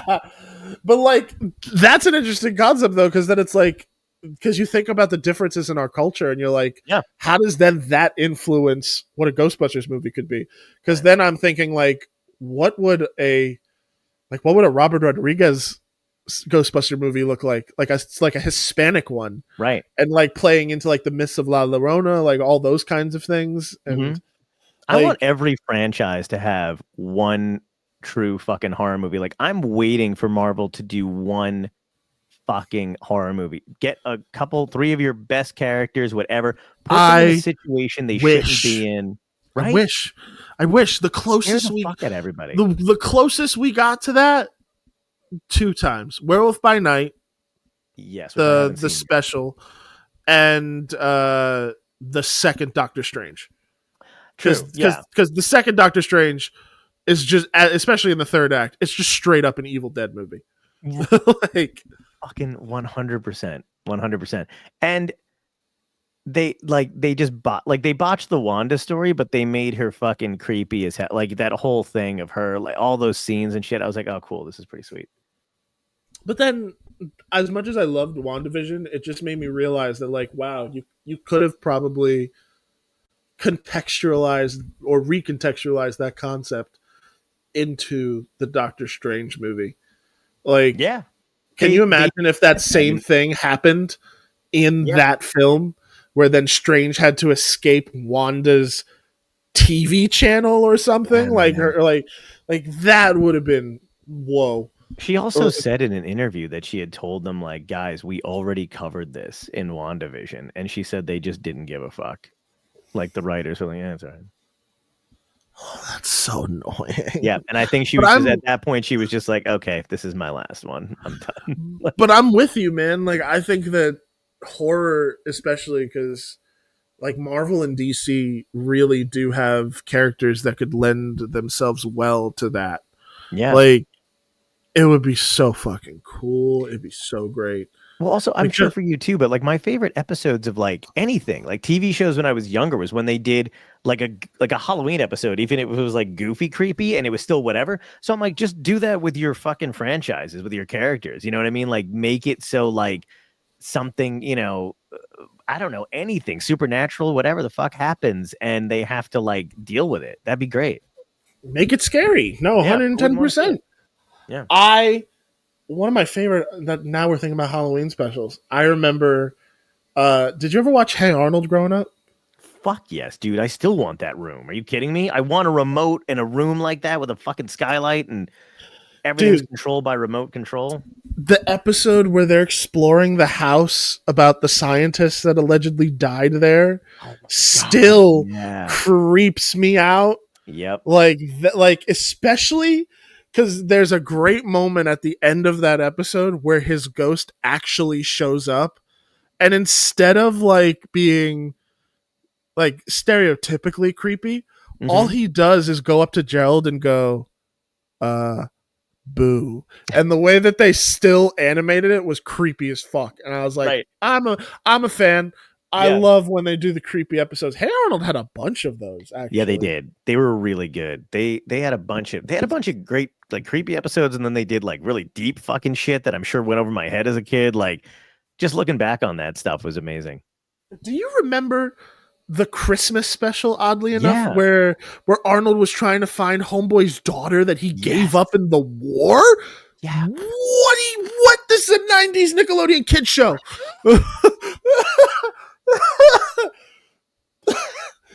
Well, I know, man. I was like, what? But again, like, I think this shit shaped us when we were kids too, because now it's like, you know, like, how are you going to be shaped by an unboxing video on YouTube when you're fucking, you know, 9 or 10? You know, like, it's not, you know, it's not the same. No, truly, I think that not to sound like an old man. Not to sound. Listen, if you're sounding like an old man, then I sound like an old man. But it's true. Like, I really do think that a lot of those shows really did kind of instill a sense of empathy in our generation that I just think is kind of lacking in newer ones to almost a scary degree. You're right. How do you find emotional value in a fucking unboxing video, which is like what most of these fucking children are into exactly. now? Well, my friends and I have this conversation constantly because we talk about the influence of media on how you perceive lives and other people around you. Like, and you can see the parallels to it. Some of my friends, I swear to God, are like, I don't fucking get it. I don't think that's the case or whatever. But like, I'm sorry, like the advent of shows that showed characters who were way more inclined to be reclusive or embracing like the let's just stay in bed culture or whatever it is. Not that I'm shitting on it too. We all like to stay in bed once in a while, whatever. But like just really embracing that thing had no one to look for to be like the oh God, I don't want to say the hero, but you know what I mean? Like something like that or whatever. Yeah, the protagonist. The protagonist. Yeah, exactly. But like it's interesting to me too, because like I feel like we had a lot of that to grow up with. We had a bunch of different shit to watch, all with different types of ranges, depth, all that other crap. I mean, not that those themes didn't fuck us up too. Like the idea of like anything in the 80s, and if any 80s movies had a dad working too much, they'd be like, fuck you, dad. Why don't you spend more? You know what I mean? And he's like, I'm trying to keep a roof over your head, But like, but to that degree too, like it was a lot, like how are you supposed to know how to interact, by not like if you're not watching people do it, you're not going outside to do shit. There's barely any interaction, and there's just TikTok videos, and those TikTok videos have people kind of, I don't know. This sounds like a fucking weird rant, but you know what I mean? Like, no, it's not a weird rant. It's because I think that, especially oddly enough, with the downfall of cable television, I'm really not seeing shows that do that. And if I do, it's not made for like children.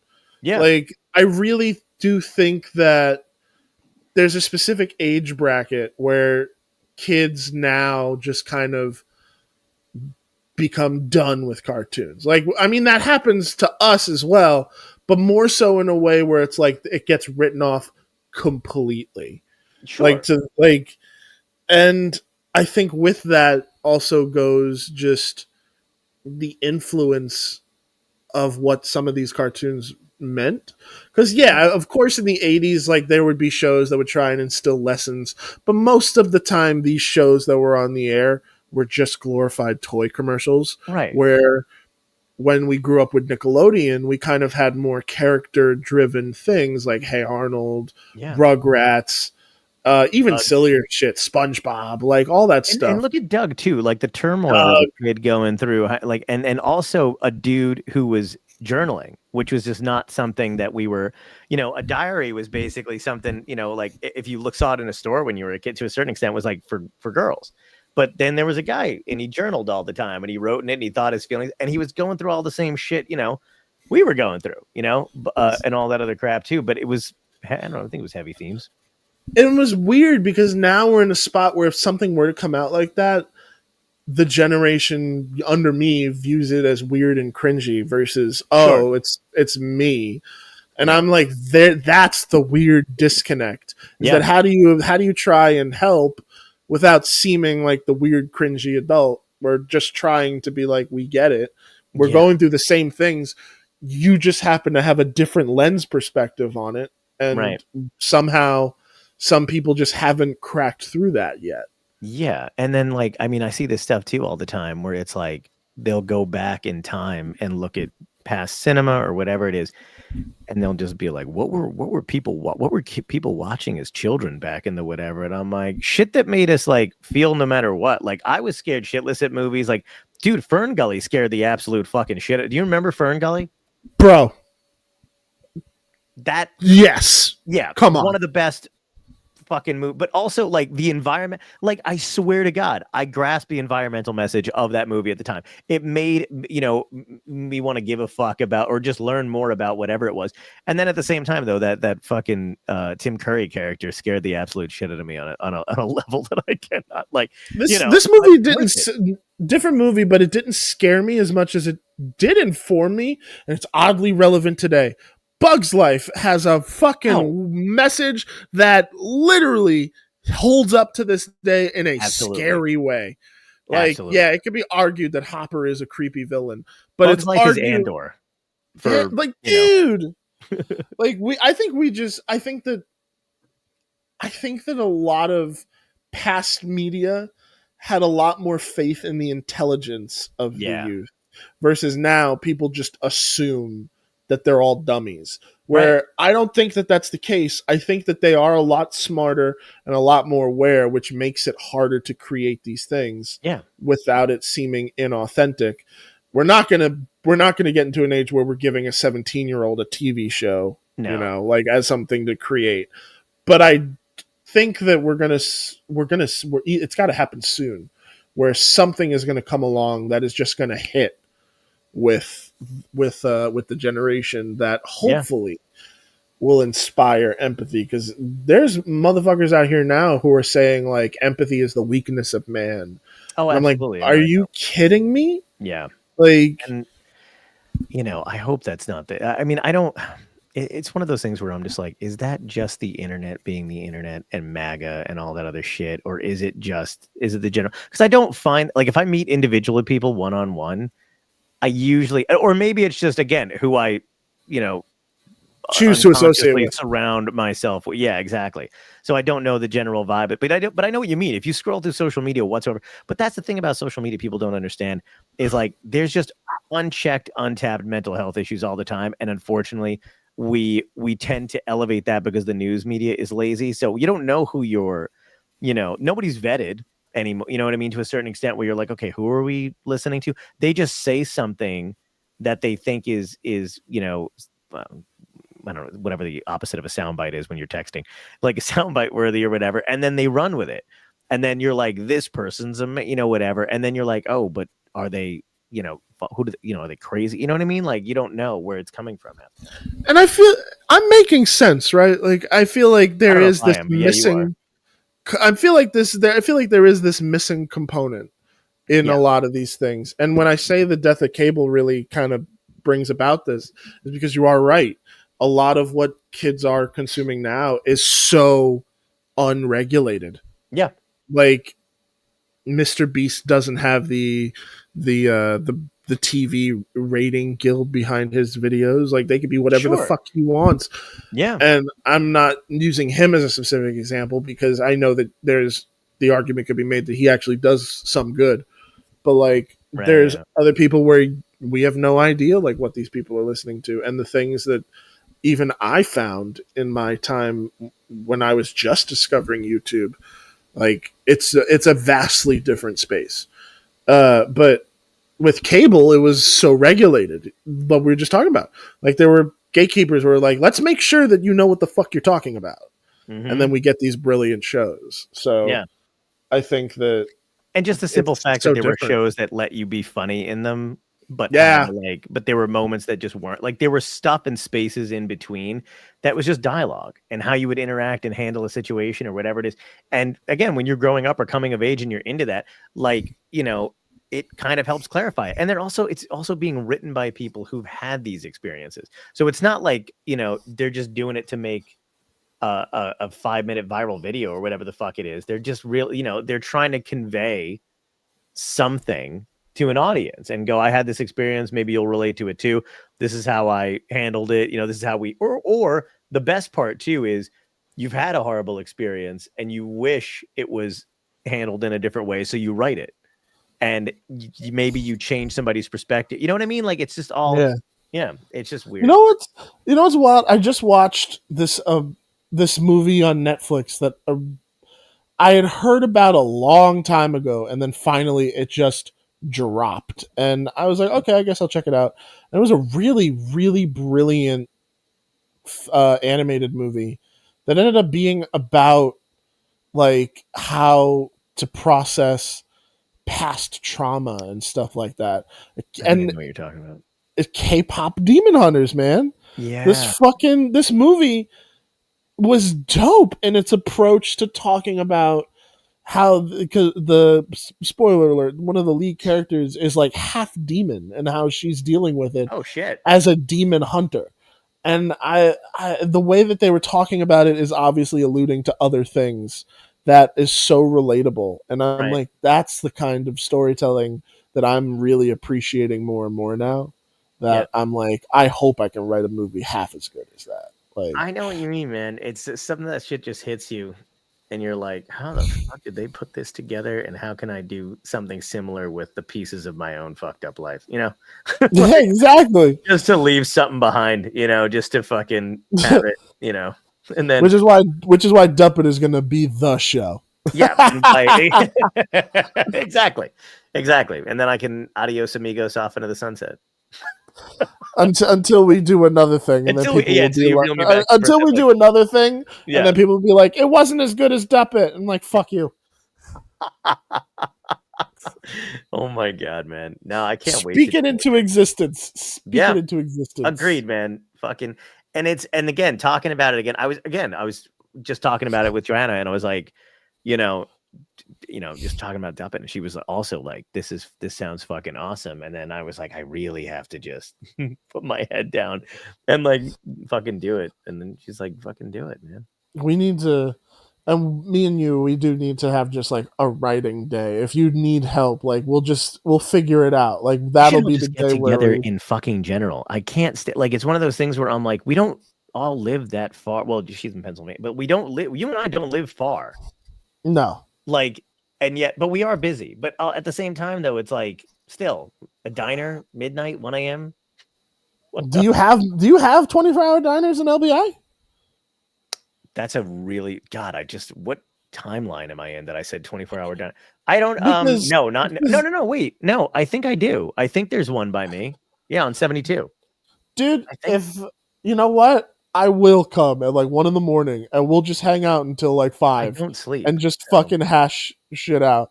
Because one, I love to drive like that. Like I love long trips. And two, for something cool like that, absolutely. Yeah. And then I don't even think there is there.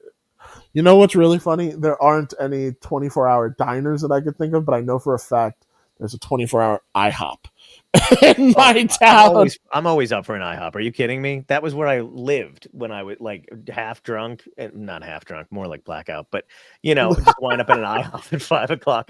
One time we drove there with a friend of mine in my trunk because we couldn't fit him, but his party left, and he was too drunk to drive. And we were all like, he's like, can you come get me? And I'm like, yeah, man, but we're going to IHOP. He's like, that sounds amazing. And then I got there. He's like, where am I supposed to fit? And I like opened my trunk and I was like, let's go. And there's a picture of him like curled up in it at the IHOP parking lot. Dude, I did the same thing. Okay. I had to rescue a group of friends of mine one time, and I was like one of the first in the groups, to get their license. Yeah. And same. They were like, Christian, we need help. So I was driving my big boat of a vehicle, my Buick LeSabre. Ooh.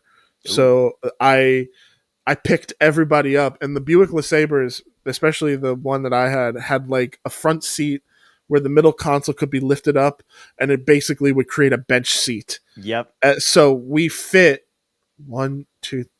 So me drive 3 people in the front aside from me, and then 5 people in the back, and I shit you not, 2 people in the trunk, just to get them out of there. Yep. But it was so funny because when I tell you that car was so overloaded, like we went over a speed bump and we just heard, ow!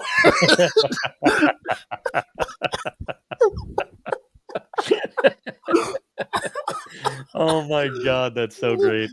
So I love that memory so much because one, I loved being that in that moment, I loved being the rescue unit for my friends. Me but too, I loved dude. That like I love that image invokes a childhood joy in me of like all the friends together hanging out in a vehicle. And you want to know something very funny? You know how deep that goes for me? That goes back legitimately to the Muppets. The shot of all of them in the Electric Mayhem bus is the epitome of friendship to me. Like, we're all going to Hollywood. We're all hanging out. It's we've talked about it times, but I'll never get tired of talking about it. It is 100% why I love doing this, and I love doing the Muppets, and just even the idea of like getting people together for the fucking MS benefit or whatever. It's just like, hey man, let's fucking save the thing. That and my idolization of like Live Aid and stuff like that my mother showed me when I was a kid and stuff. But like still like it's just that Muppet essence of the Muppets is like we're all friends and we all have the same crazy dream and we're gonna fucking piling a thing. I'd like being the guy who comes and picks up his friends too. Again, I don't care. Like people, I'm like, call me. Like, I mean, nobody does that shit too much anymore. But like, I'm always like, I we're don't care how past the far party age.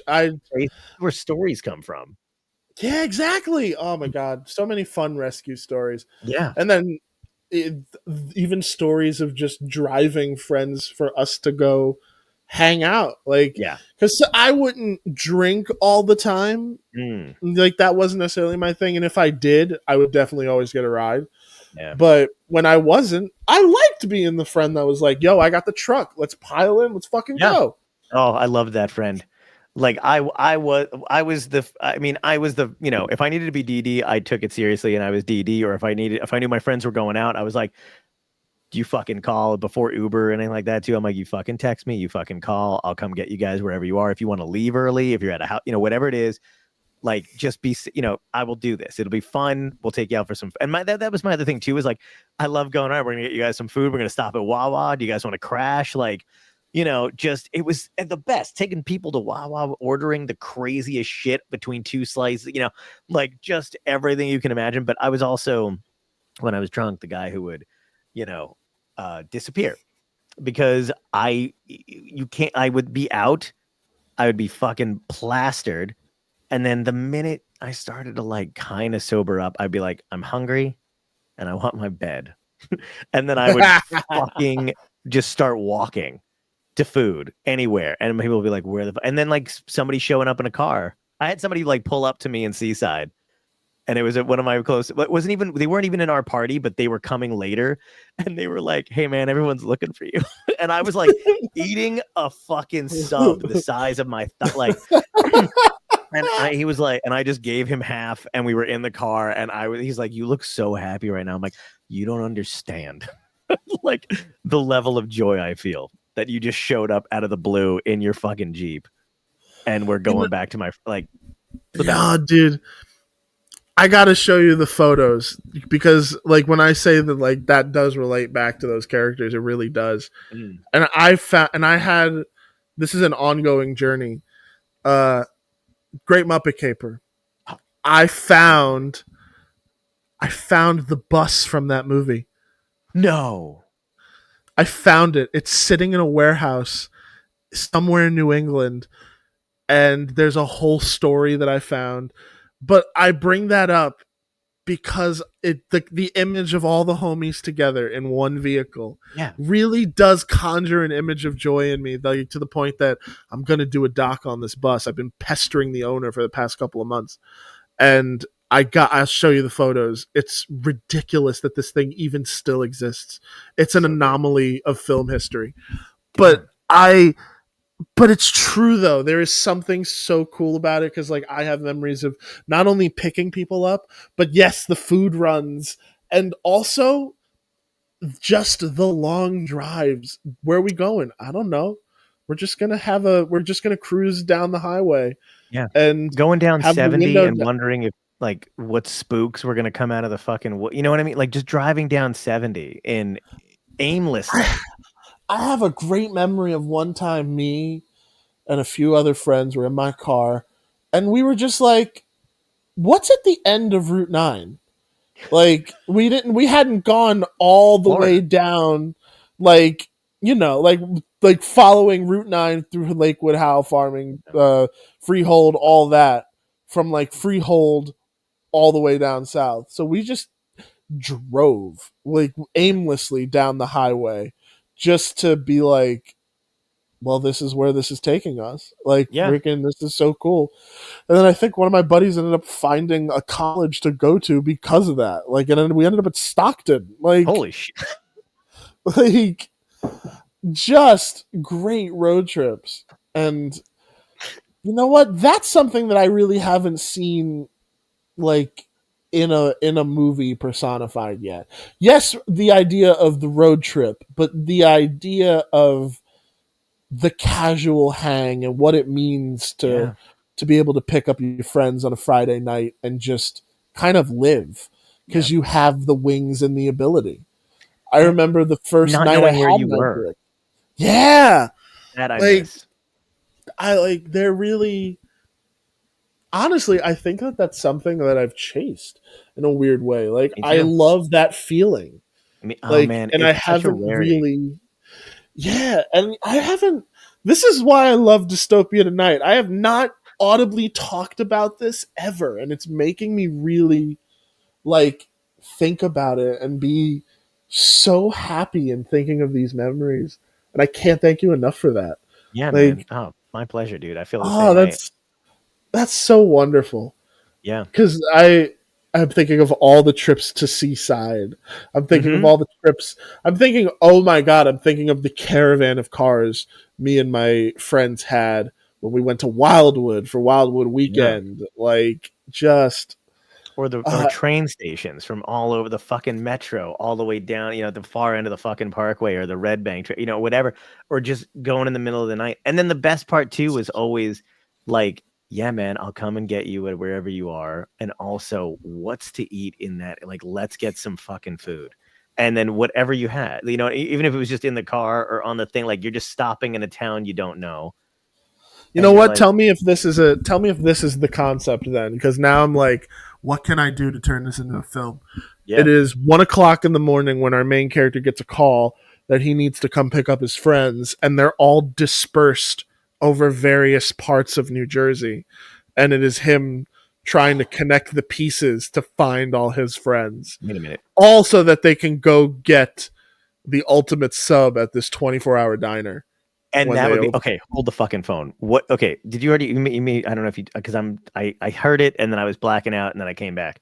So like I just had it, but like, so glad you understand me. So, what if he like everybody seems to be going out? He's got a different group of friends. Like they don't even know each other, but he's got a bunch of different group of friends who all happen to be going out on the same night, who have all been like, hey man, if you can, but or he just texts these people or whatever the hell it is, and he's like, hey, if you need anything, let me know. But they all wind up doing it at the same time. So that's why he has to figure out his route. Like, yeah, man, no problem. Like, I'll come get you, whatever. And he gets one person, and somebody else is like, hey, man, we're doing it. And they just keeps detouring. So he's got these people who are either progressively drunk or sober or whatever, trying to wrangle them. They don't all know each other, but they all know the central character. And then he's also still trying to get this one hoagie. Like, if I'm going out, I'm going to get this I want this thing. That would be What? Fun to shoot. Yeah, and then add in an aspect of Dazed and Confused, where you can focus on the individual characters, Yes, like, and what their situations are, and then through the introduction of this lead character bringing people together, new friends become old friends, and then, bro, you're gonna fucking laugh, but you're also gonna find joy in this. There's not a word yet for old friends who just met. Oh, Christian, I love you. I'm confessing it. Live on air. I'm buying a ring. What?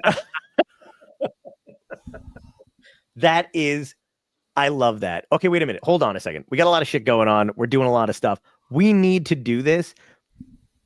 Even if it's just shot on a fucking iPhone. Like, we just need, I was talking to Joanna about like, just doing short things comedic, like short little whatever the hell it is. Let's do this, and we can bring we can bring a bunch of people. And the way we also can tell their stories is like he can lose them as they go to pick up somebody else. So as soon as like somebody will wander off and go get a couple more or whatever, and then you see their perspective of what's going on. Two people who have never met each other can start to bond over whatever whatever they have, and they become, like you said. So yeah, I see this as like a really dope, this could easily get made.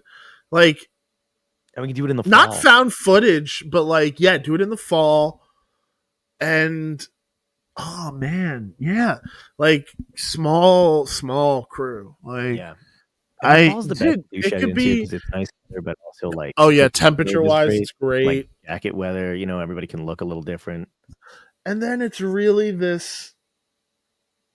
It is a dope little, just fun indie movie about a Friday night into or a Saturday night into Sunday on the Jersey Shore. Yeah, dude, exactly. Hit Like, up all the locations. because I don't think there has been what Dazed and Confused did to Texas for what that could do to New Jersey. Yeah, fuck yeah, man. Good point. I mean, I'm not Richard Linklater, but I love this idea. You know, I agree, but also, yeah, this is great. this is crazy, dude. Yeah. No, I'm in, dude. I really want to do this. Like, that's a I'll fun write this fucking with idea. you. That's Let's a do it. fucking cool idea, and it's One, something I without a doubt, we need to do this, and we can build our Oh. own soundtrack for it. build our own soundtrack. Gaslight Anthem. Johanna's got to be in it. Yeah, fuck yeah. Absolutely. Oh my god! Like, I gotta. Yeah. yeah. Oh, I already know like who I can reach out for this in like a big bad way. Fucking Like beautiful. who would be dude. on board? Like we get like literally. Hey John, let's go shoot the movie this weekend. Like over the course of a couple weekends in the fall. 100%. I'm in, no matter what it is. I'll work around the gigs and stuff. You know, and we could do it as we could be roommates, and we decide to go together to pick up these people. So that way, it's in like a van. You know what I mean? I'm literally thinking about this because I also have the truck. Like I'm like, oh god, that's the car. And even if it wasn't that vehicle, like I'm already thinking like, well, what is that car? Like is it the mom's minivan or something like that? Dude, my friend had a van, an old van, because he had a bunch of different cars. He was he was a car guy too, and he had a bunch of different shit. And for some reason, the car that he chose to drive in like high school was this blue van with a stripe and like an old style, like almost like the car that Kelso had, the van that Kelso has in that show. Station wagon, Well, not the station, but like the one that slid open or whatever. And then the van, the van that he travels, whatever. And he had this van, and like, God, man, I just saw him this past week. We loved piling into this van to go places because it was one, we didn't know if it was going to make it wherever we were going, which is always fun as fuck. You know, it made all kinds of sounds and shit sometimes. And two, my one friend, for some reason, I don't even know if we were drunk, but she got onto the street and he was going slow, but something happened and she thought it'd be really funny to do a storm off, and she opened the van door and stepped out while I was still moving and just fucking and I'm in the back seat, and so are like two other people, and Mikey, my best friend, like he was driving in the front, and we saw her get up and we watched her do this, and we all just looked at each other like, what the fuck just happened? Like, is she dead? Like, and no, she came back. She was a little cut up, but she was fine. But she just walked out of the van. Oh my god, that's amazing. Yeah. He had a Gia. Do you know what a Gia is? It's like a little. They don't make these. They don't make them anymore. But they also didn't last very long. They weren't great cars, but they were like this little car. And he's like, "Hey man, like I'm fixing up the Gia." He was always fixing it up. And then he's like, "I just got it to whatever. Do you want to take a drive in it?" Yeah. And I get in his car and I'm in it, and I close the passenger side door, and there's a rope. Oh my god, I know these cars. Yeah. Yeah. Okay, yeah. There's a rope. So you know how small. So there's a rope tied to the passenger side door. And he goes, "Hey man, you're gonna want to hold on to that when we take a left." And I go, "Why?" And he takes a left, and the door starts to open, and I like grabbed the rope and wrapped it around my fucking wrist. It was like holding it for dear life. And he's like, "Yeah, that's the only problem with this car. We just can't fix that door." Oh my god. You know what? That's reminding me of the van my family had. So there was a summer where my Buick was just out of commission because I think the AC just stopped working. And my mom had acquired, just because she wanted to have a people mover kind of van, this Ford Freestar that she bought for like $1,000, and it ran and drive fine. But it, again, was it gonna make it every time? Who knows? But I do remember now one specific night where we piled all the homies into that car, and we went and explored the Arthur Brisbane Asylum. Oh my God, no We way. we we went down the abandoned road. We hid the car in the trees and went in, explored. Oh God, that story is incredible. Holy And shit. we encountered what we thought were ghosts because we were exploring upstairs in the main complex, and we heard bang, bang, bang, bang on one of the doors and just proceeded to run. It's to the point that I remember my friend Nick literally picking up the person in front of him to start running because he wasn't running fast enough. And then we're like looking around trying to figure out what the fuck that was.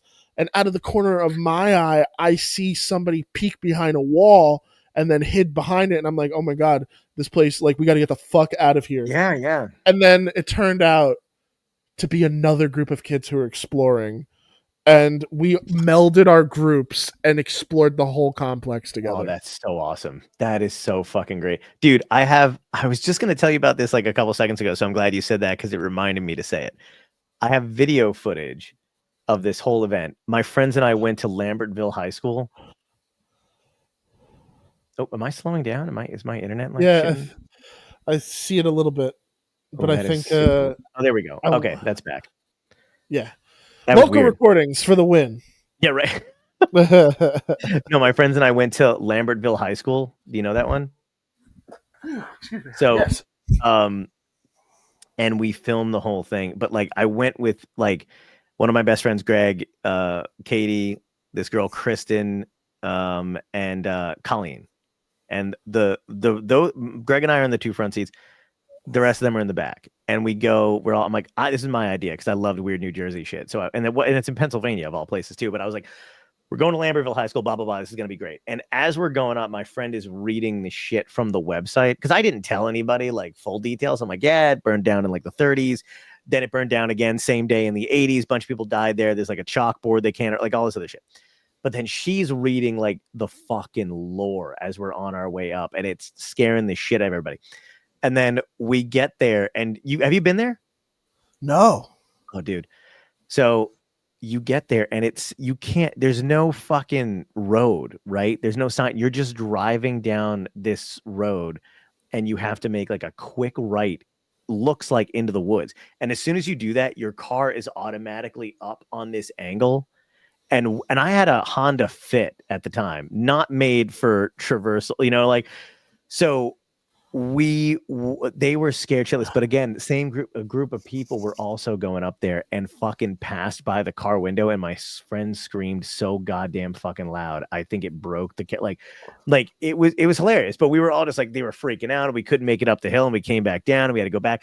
But the crux of this whole thing was after we left, I go back down the fucking mountain because it's on a hill. Like, you have to drive all the way up, and you see this fucking towering thing. It's gone now. They collapsed it or whatever. But we see this truck across the street, and he's got the right of way, but I'm turning left or whatever, and it's a 1-lane highway, and he flashes his lights at me. And I'm like, yeah, fuck. I mean, just go, dude. So I like tell him to go again. He doesn't do it. He flashes lights. Like, well, fuck it, I'm gonna go. He started chasing us, and the camera turns off right when my friend goes, "Holy shit, I think this guy's following us." And then it turns back on again when everyone's in like full panic mode because my friend's like, "What the fuck is it?" Like, he started like speeding up, flashing his lights, honking his horn. We couldn't see how many people were in the truck, and the car in front of us hit a deer, and then they hit the deer goes down. We couldn't veer off the road, so we bumped over the deer, but my friend just screamed, says, "Deer!" And then fucking that happens. Yeah. And then deer! Is that a duck? Exactly. And I was like, Jesus Christ. So we we hit the deer after the other guy hits the deer, and then I got onto the parkway finally, and I was doing like 90 miles an hour, and I was just like, I get pulled over I'm like, the one time I can't get fucking pulled over, are you shitting me? This guy cut other people off to get to us, like fucking lost his shit. And I finally lost him, but we called 911. This is also on the video too. My friend called 911 and they were like, well, maybe he's trying to get your attention. Have you tried pulling over? And my friend goes, is this 911?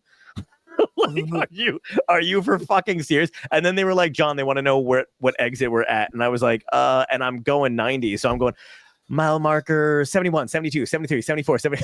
Like, it's like we're just around 71, 72, 73, 74. Like, it was crazy, but it was a lot of fun. And then I was like, we got to go back. And they were like, not on your fucking life. You know what? The only weird New Jersey like story that I got was when me and a group of friends decided to go explore Clinton Road. Oh, that's a good one. I've been there. And we went to that stone bridge, and the creepiest shit ever fucking happened. So I believe in ghosts 110%. Yeah. I've always believed in ghosts, always will. Yeah. One of the things you're supposed to do is like, oh, if you throw the coin, it'll come back at you or whatever bullshit. Mm-hmm. So we stop at the bridge and we realize Clinton Road's actually closed for the majority of it. So we go off to Clinton Road and then we're on like an offshoot road. Yeah. With the bridge. And we throw the coin and nothing happens for a couple minutes, but then we hear like noises around us and we're like, okay, that's weird. And then when we're like, hey, maybe we can go explore something else, we hear ding. I was like, excuse me? A coin fell what now looked, because my car was not parked by the fucking bridge. It was parked by the trees. Right. Fell onto the roof of my car. No fucking way, dude. And we were like, all right, time to go. Yep. Wrap it up.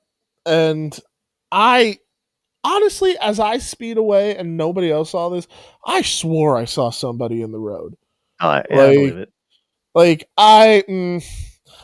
Clinton Road, there was something about that place that was just not it. Yeah. And then it was also a little annoying because one of the friends refused to get into the car because apparently he had seen a spider. And we're all like, bro, the spider's dead. We killed it. Like, fucking, we're trying to get the fuck out of here. Like, you're the white friend that's going to get us killed in the fucking horror movie. Yeah, like, seriously. Oh, my God. But what's really funny, though, about the other story with the Arthur Brisbane place was that finally when we parted ways with the other group, we get back to my car and we're again cruising around. One of my friends looks around, like we're all starting to chill. I'm driving. Everybody's just kind of quiet, but enjoying the vibe.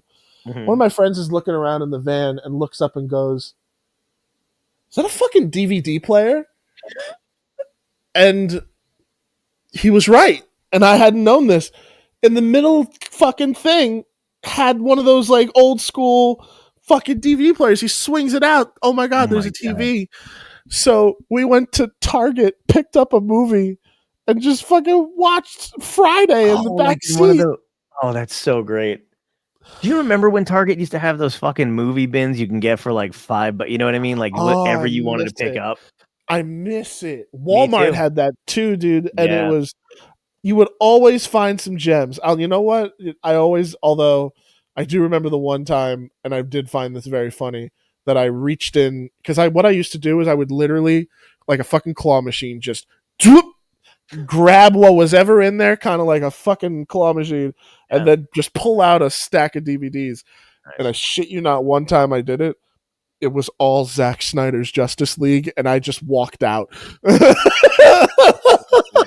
Dude, that's how I found Santa's Sleigh, and to this day still have the same copy.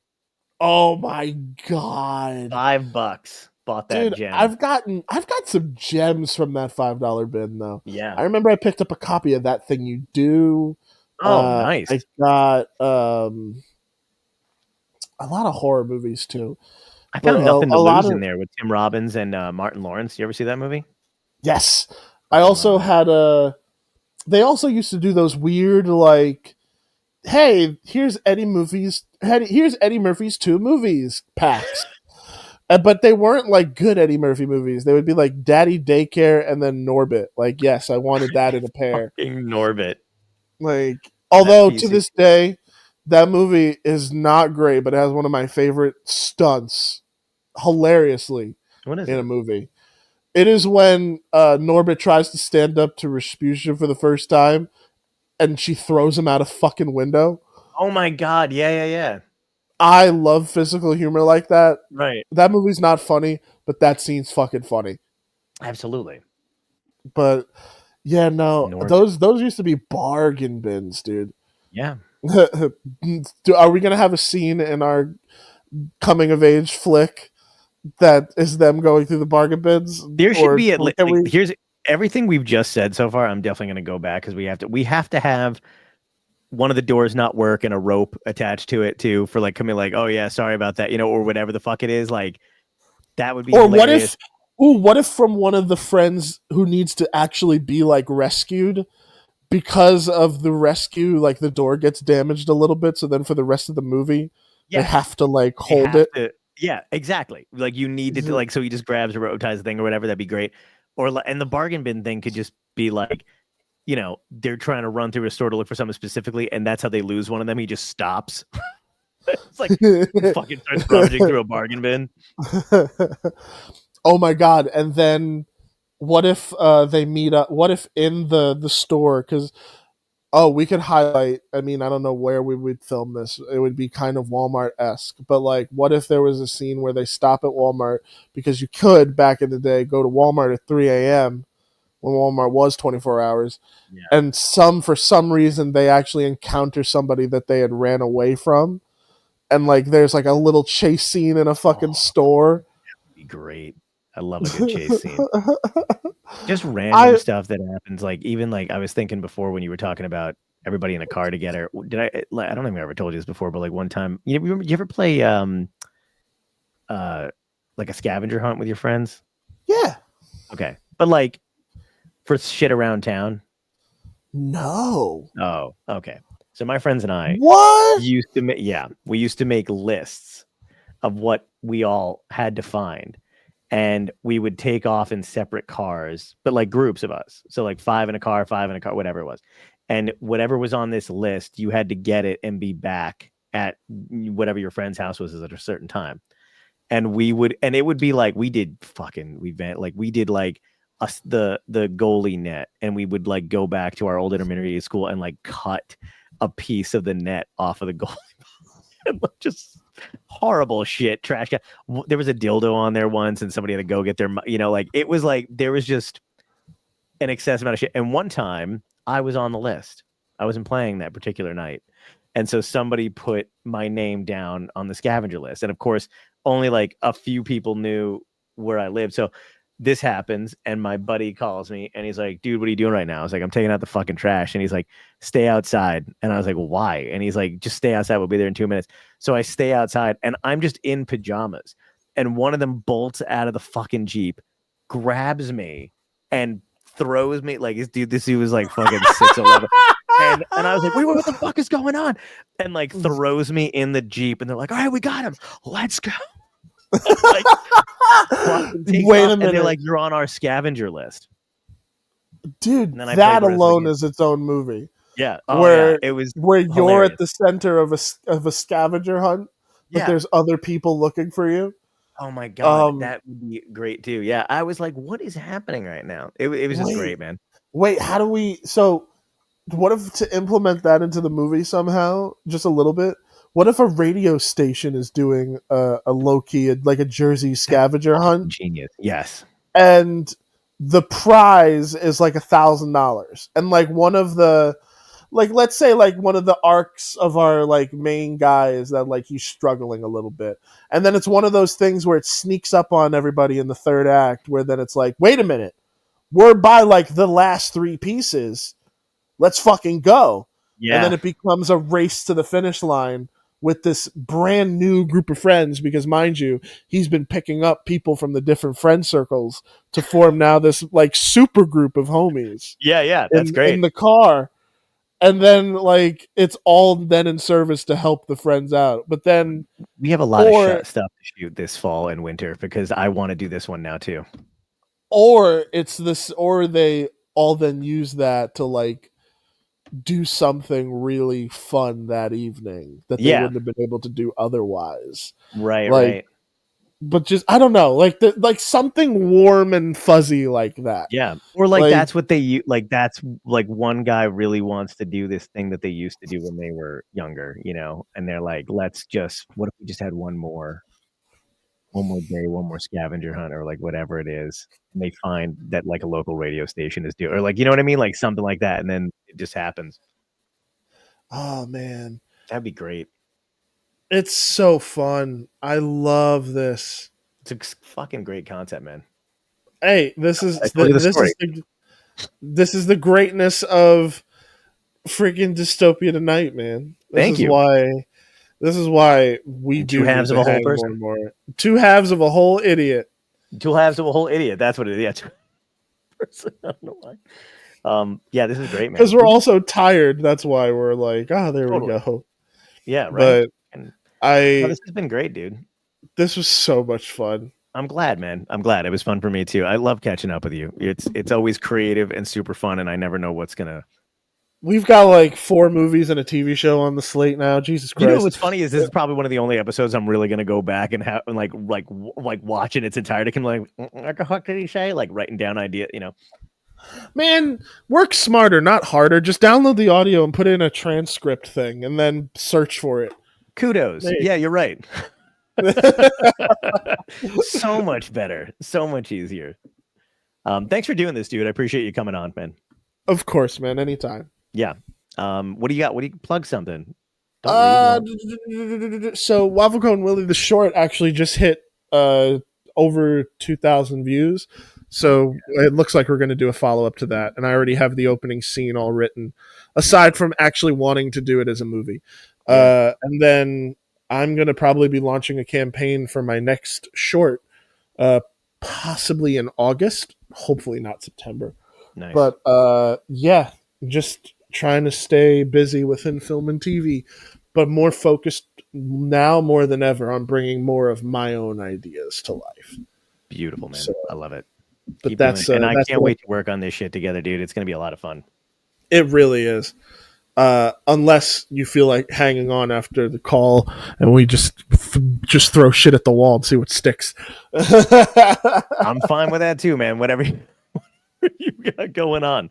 It's great, dude. Wait, what time is it? It's 11. It's 11 o'clock. Am I about to go make the drive down to where you're at, and we'll just go to the diner and talk till 5 in the morning? Let's see. We'll find out after these messages. Dude, thanks everybody for watching. Go to dystopiatonight.com for past episodes. We got a bunch of other great ones coming up. Good guests. I wish I could remember anybody. I suck. Tim Matheson, everybody. Tim Matheson is out there. He's out there and he's doing it. We just dropped one with Adrian Huff, who is the voice of Nightcrawler on X-Men the Animated Series and X-Men 97. He was also in Alien vs. Predator and you know what Tim was also in that I don't know if you've covered, but he's in one of my favorite adaptations of Scooby-Doo. Get out of here. Have you ever heard of Scooby-Doo Mystery Incorporated? Yeah. He played Fred Jones's real father. Holy shit. Oh my God, Thunder. Holy shit. Sorry. 80. What just Holy shit, is that a duck? You have no idea. Just shook the fucking windows, dude. Like I was just like, holy fuck. Hey, that's the storm heading your way. Yeah, exactly. But no, yeah. When you were talking about him before, I was like, wait, there you go. Yeah, man, that's crazy. I didn't know that. He has such an extensive list. I don't even know if I got through everything, but his book was fucking awesome. Anyway, sorry. I just was Animal like, I House, have to tell him that. Hers, Mine, and Yours, Mine and Ours, I think it's called, or whatever. Lucille Ball. Very Brady sequel as well? Holy fuck, I forgot about that too. And he's in that show that everybody loves on Netflix. That doesn't narrow it down. No.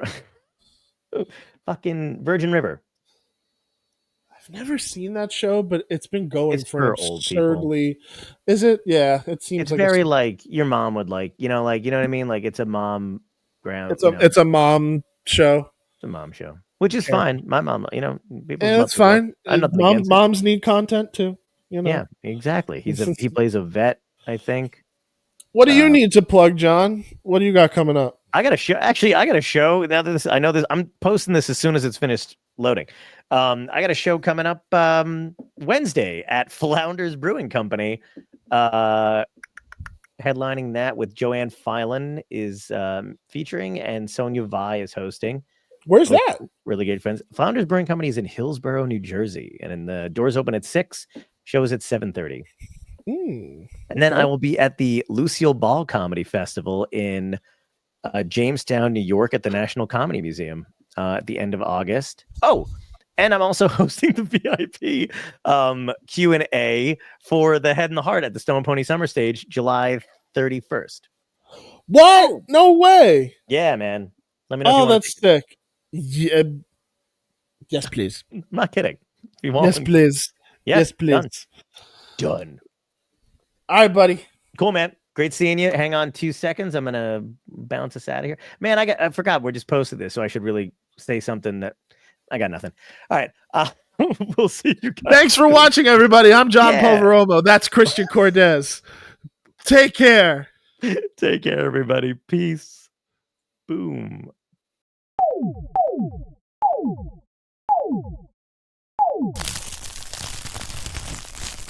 Dystopia tonight.